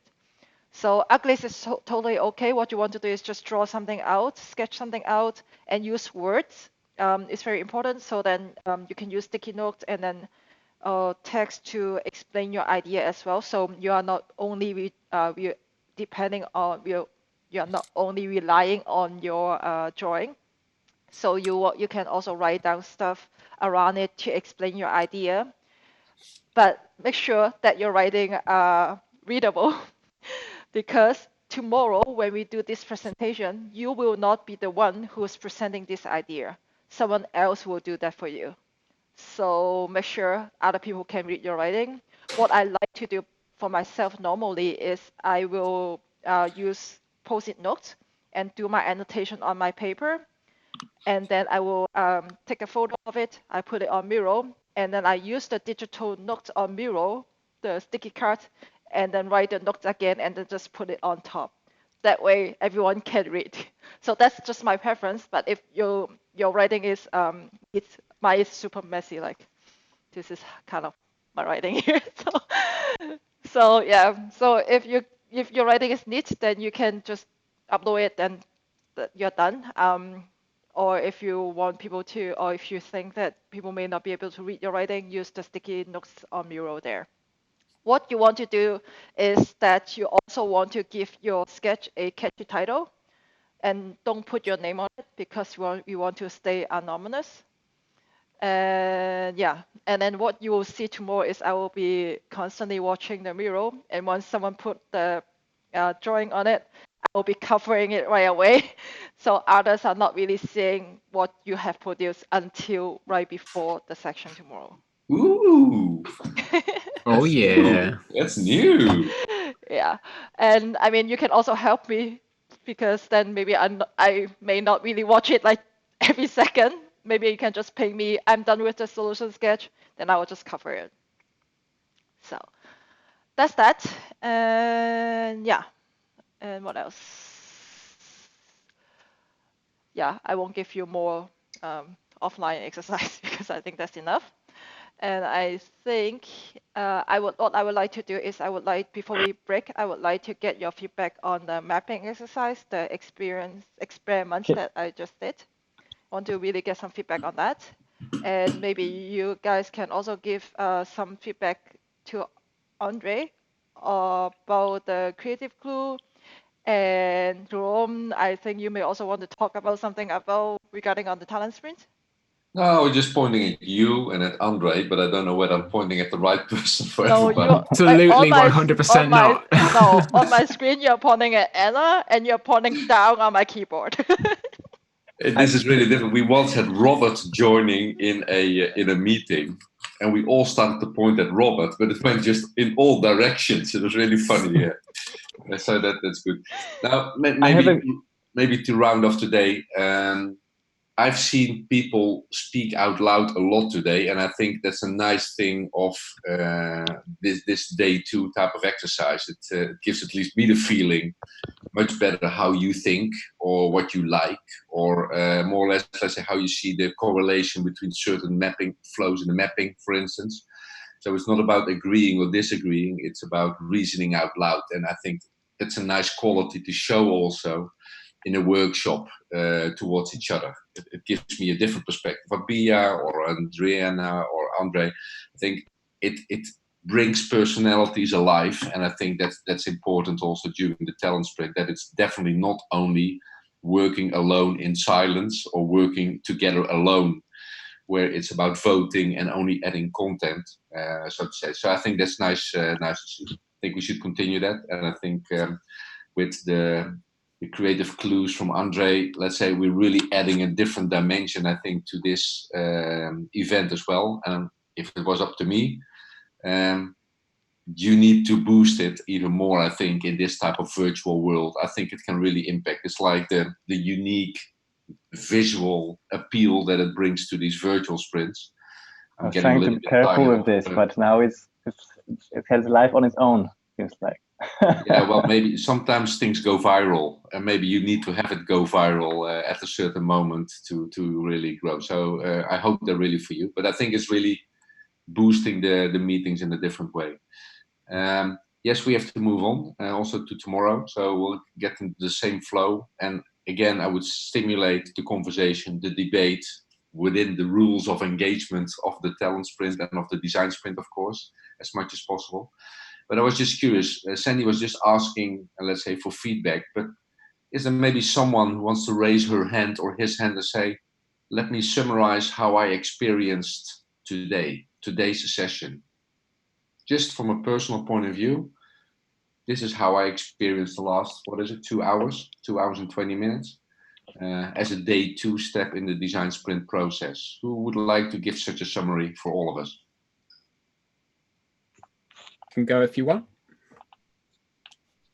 Yeah, I can't stop you, Tom. Well, you could tell me no. Or just mute you. Or just mute me, cut me off. Oh no, we've heard enough of you. Who else? You asked for it. Anybody else? Tom, go ahead. All right. Can I just ask one thing? Yeah. Again, I know I'm the question asker today. I don't want to go, but I would like to hear from everyone, and maybe the people that didn't talk as much as Tom and I did during the 2 hours. If anyone feels comfortable, I get it if you don't. But I would be very curious, because I tend to talk a lot, and I guess Tom does too, no offense. But we've been talking a lot, so I would be very curious to hear someone else. And now I'm going to shut up. I know a nice game. Let's do a game. Let's end with a highlight. So everybody makes 2 sentences, and then the other one continues with 2 sentences, so that it becomes one shared, co-created summary of today. So Tom, why don't you start? Okie dokie. And you hand it over to someone else, eh? So you can just- mention the name of the one that needs to do the next 2 sentences. All right. Day 2 has been a roller coaster for GVDS. It has brought new perspectives to the work we're doing. I think Lisa can add some more to that.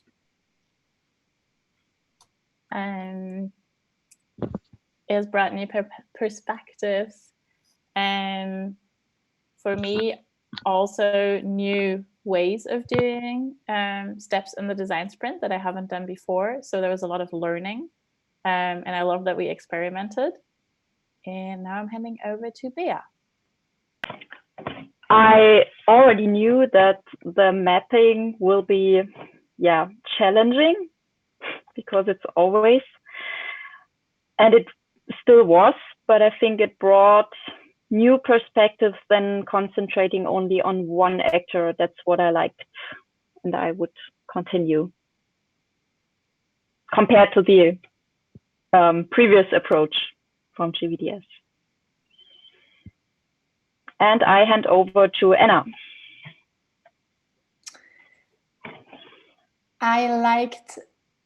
Seeing that I have never done a design sprint before, and so I don't know what's the usual way of doing things for the mapping, but I really liked how we collaboratively decided to move one way or another and discussing our questions that we all had. I hand over to Adriana. I really enjoyed the conversation and the teamwork. I think even though it's remote, it's good to have a safe space where we can share ideas and thoughts. I like the fact that I'm learning new things and trying to put them in practice. And this will be helpful for design sprint that I will need to run. So I'm looking forward to continuing this journey in the next days. I will give it over to Andre. I would say that I really enjoyed the fact that we experimented and we tried different things. Thanks also for trying out my stuff.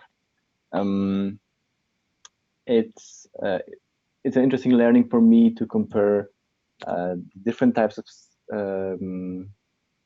workshop that I'm used to more with this type of mapping. Maybe one thing I would like to challenge, and it's sort of coming back to me all the time since the Lightning, LDJs, and here is the voting, which I sometimes feel like it's not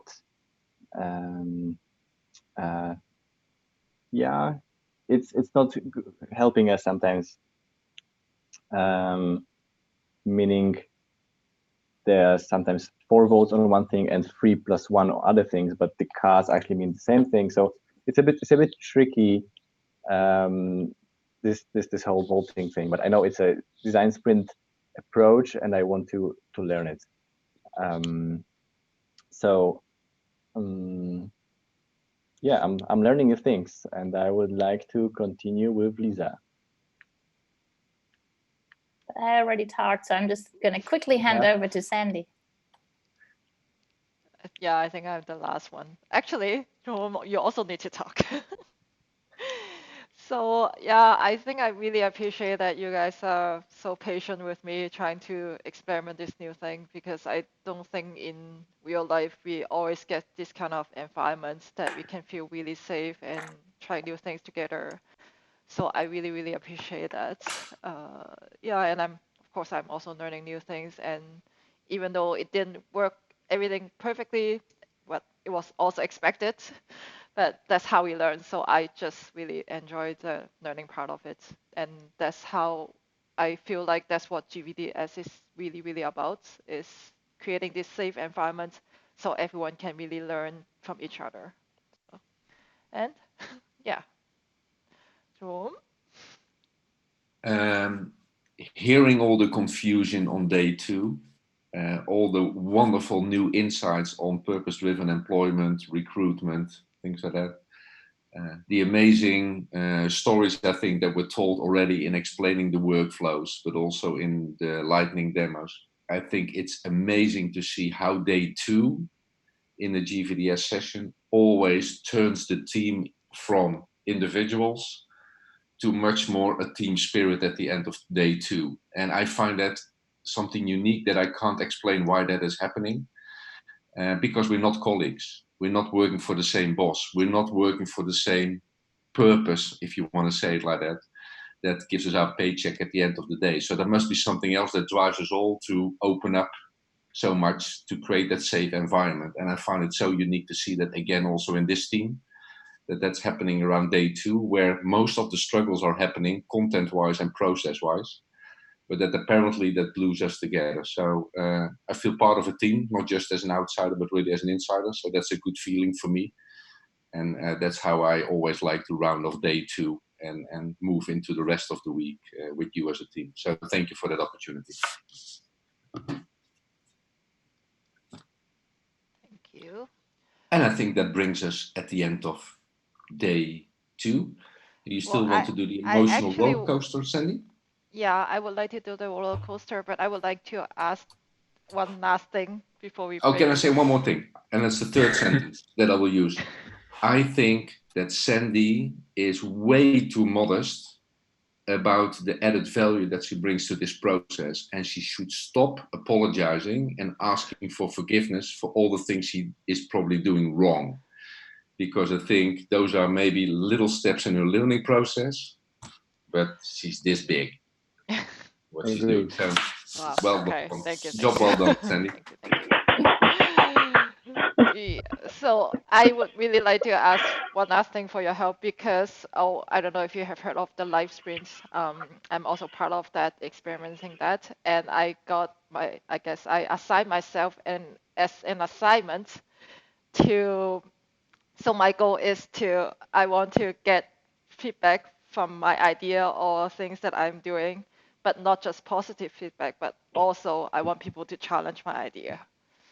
So I'm trying this thing out. If I could just ask you, everyone, just from the experience for your 2 hours or even yesterday, if you can give me one positive feedback and one negative feedback, that would be really great. That I can check the assignment off. So maybe Tom, I know you like to go first. Oh, you want to do public? Did you stop the stream? Oh, well, I don't care actually. Oh, should I? Or would it be helpful for you guys to speak better? I'm not going to shoot from the hip too hard. It's fine. Okay. All of this, I think your enthusiasm for bringing people together, it speaks volumes, for your just capacity as a person. I think it's absolutely remarkable that you can put this much energy in constantly. And I think it's admirable.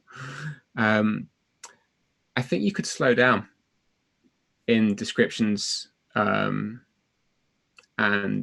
kind of driving the team forward. Take a breath for a second. Just kind of, it's good to be going dead fast, but take a breath. Don't let it fall over you too much. And I know you're doing loads, so. Got it. Thank you very much.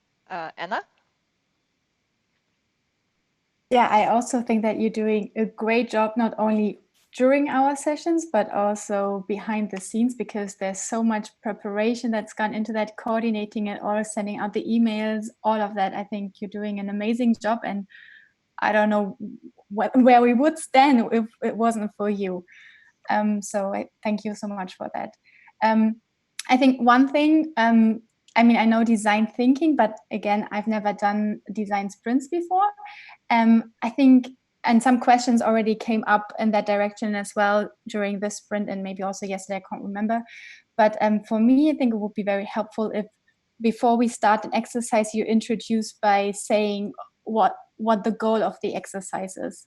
Because then I think there are some confusions that there wouldn't be some of the confusions confusions, it's getting late, that there sometimes are. But yeah, other than that, I think you're doing a really great job. Thank you very much. You should write them down then, Sally. I'm going to watch the recording, so it's all public anyway. There's no secret here. I'm sure people who has been watching it, they can remind me also. So, Adriana, could you?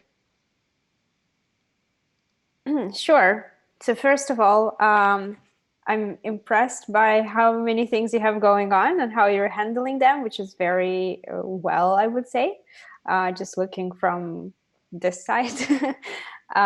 So thank you for that. And thank you for, supporting us offline as well, because I know some of us may have questions, me including. So I think that's definitely like,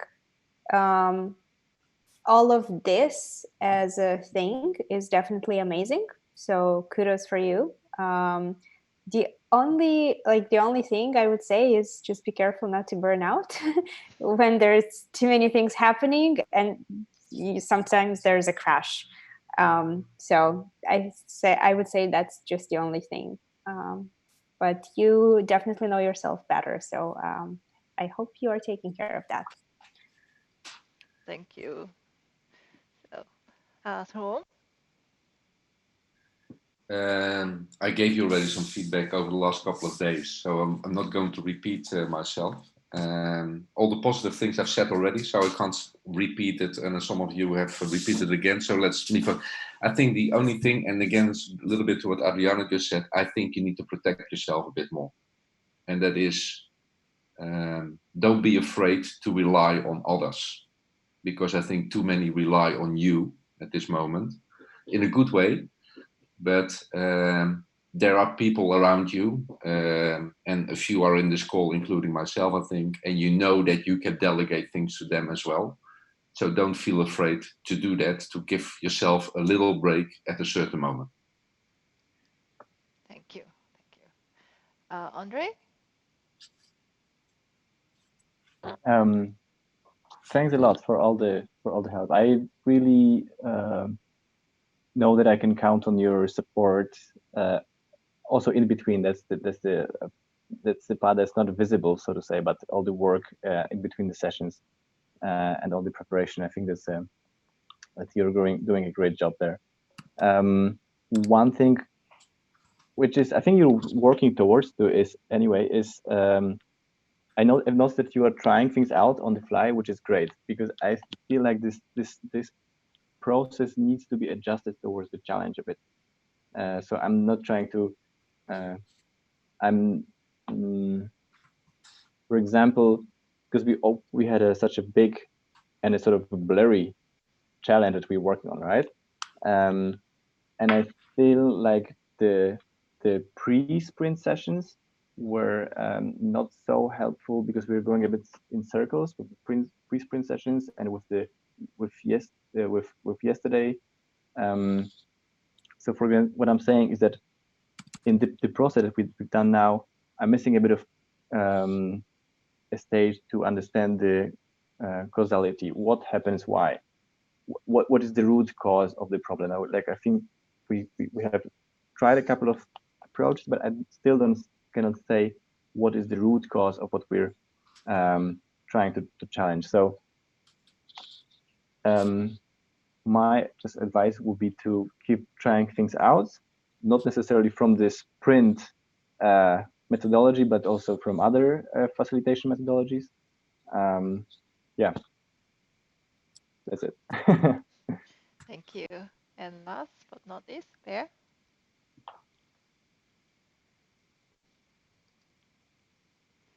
You're on mute. I'm still on mute. Where to start? I like your drive, your energy, your curiosity, your always still questioning the process, and that is hard as a facilitator, because you should be the one that is making us just say, yeah, trust the process, trust it, but you are questioning it, and I think it's necessary. And I really like that you are experimenting, because if it doesn't help to go on, it needs to change. And that's I like that you are brave enough to do it also in this role. And negative thing, I can refer to what Adriana said. Don't overwork yourself. I mean, I really fear that you are doing too much right now. I mean, I see you every day in the office. I know that you have a lot of energy, but also take care of your private stuff and sleep and what is necessary too. Yeah, make sure that you feed yourself as much as you feed that. Yeah, I mean, she's still in the office. Yeah, but take care of yourself. What was your dinner today? I pre-cooked. I had chocolate. Okay. But thank you, everyone. I know. Take care. Yeah, really, really great that hear everything. Really, really appreciate that. Thank you for all of that. So, yeah, enough about me. So, I know it took a little bit of time. So the last thing I would like to do is the roller coaster. I think you all had the link. Yes, before we go to that, I think I need to understand. For tomorrow, you want us to, in the end, just present one solution. So everyone is having one solution, not multiple things. So the solution sketch should be of one thing. It's not like I can have a couple of proposals. I'm going to be online tomorrow afternoon, and if anybody wants to, we can actually do a session, probably about 90 minutes to go from nothing to solution sketch. If you want to do a kind of like rapid fire sprint type exercise, I don't mind running that tomorrow afternoon, because I tomorrow night I'm not going to be on the call. I've actually got a night out pre-booked, unfortunately, so I'm going to be missing it. But so I'm going to be doing my content during the day and sending it over. But if anybody does want to do that tomorrow afternoon, probably about 2 p.m. UK, maybe a little earlier, I'd be really happy just to kind of jump on here or on Basecamp or whatever, and we can do the solutions together. I'll be up for it. Yeah, I need to check the times and so on, but yeah. No worries. Me too. Yeah, just give me a shout in the morning, and we'll sort a time for the afternoon. I'm happy to kind of, if you've not done it before, I'm really happy to take you through that. Because you don't want to come into tomorrow night confused, because it only gets bigger from here. So yeah, just shout me in the morning and we'll sort a time. Got it. Thanks. Great. Okay. So roller coaster. And just simply like what we did yesterday, you can document your emotion at this moment, and then we will start a voting section afterwards.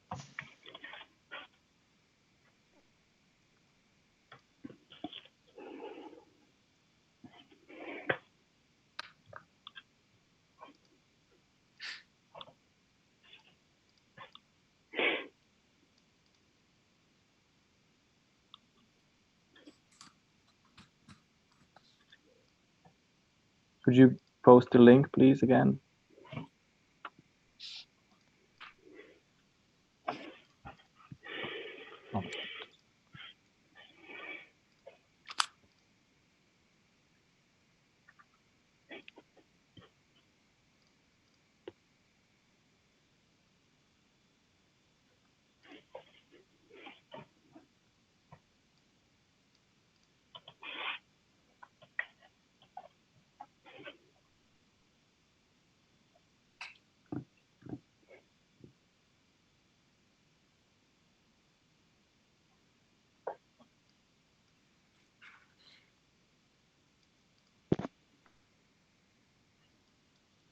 Okay. Are we done with writing? Just a text box. Okay. I don't see anyone writing anymore. So now I'm going to start a voting section. Do you need more than one vote? Anyone wants more than one vote? Okay.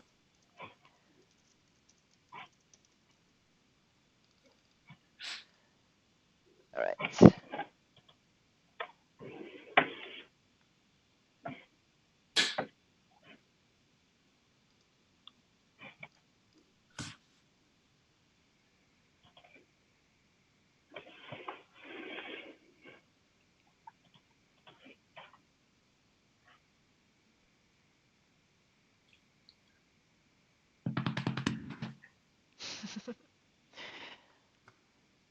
Okay, I'm going to end the voting section so we can see the result.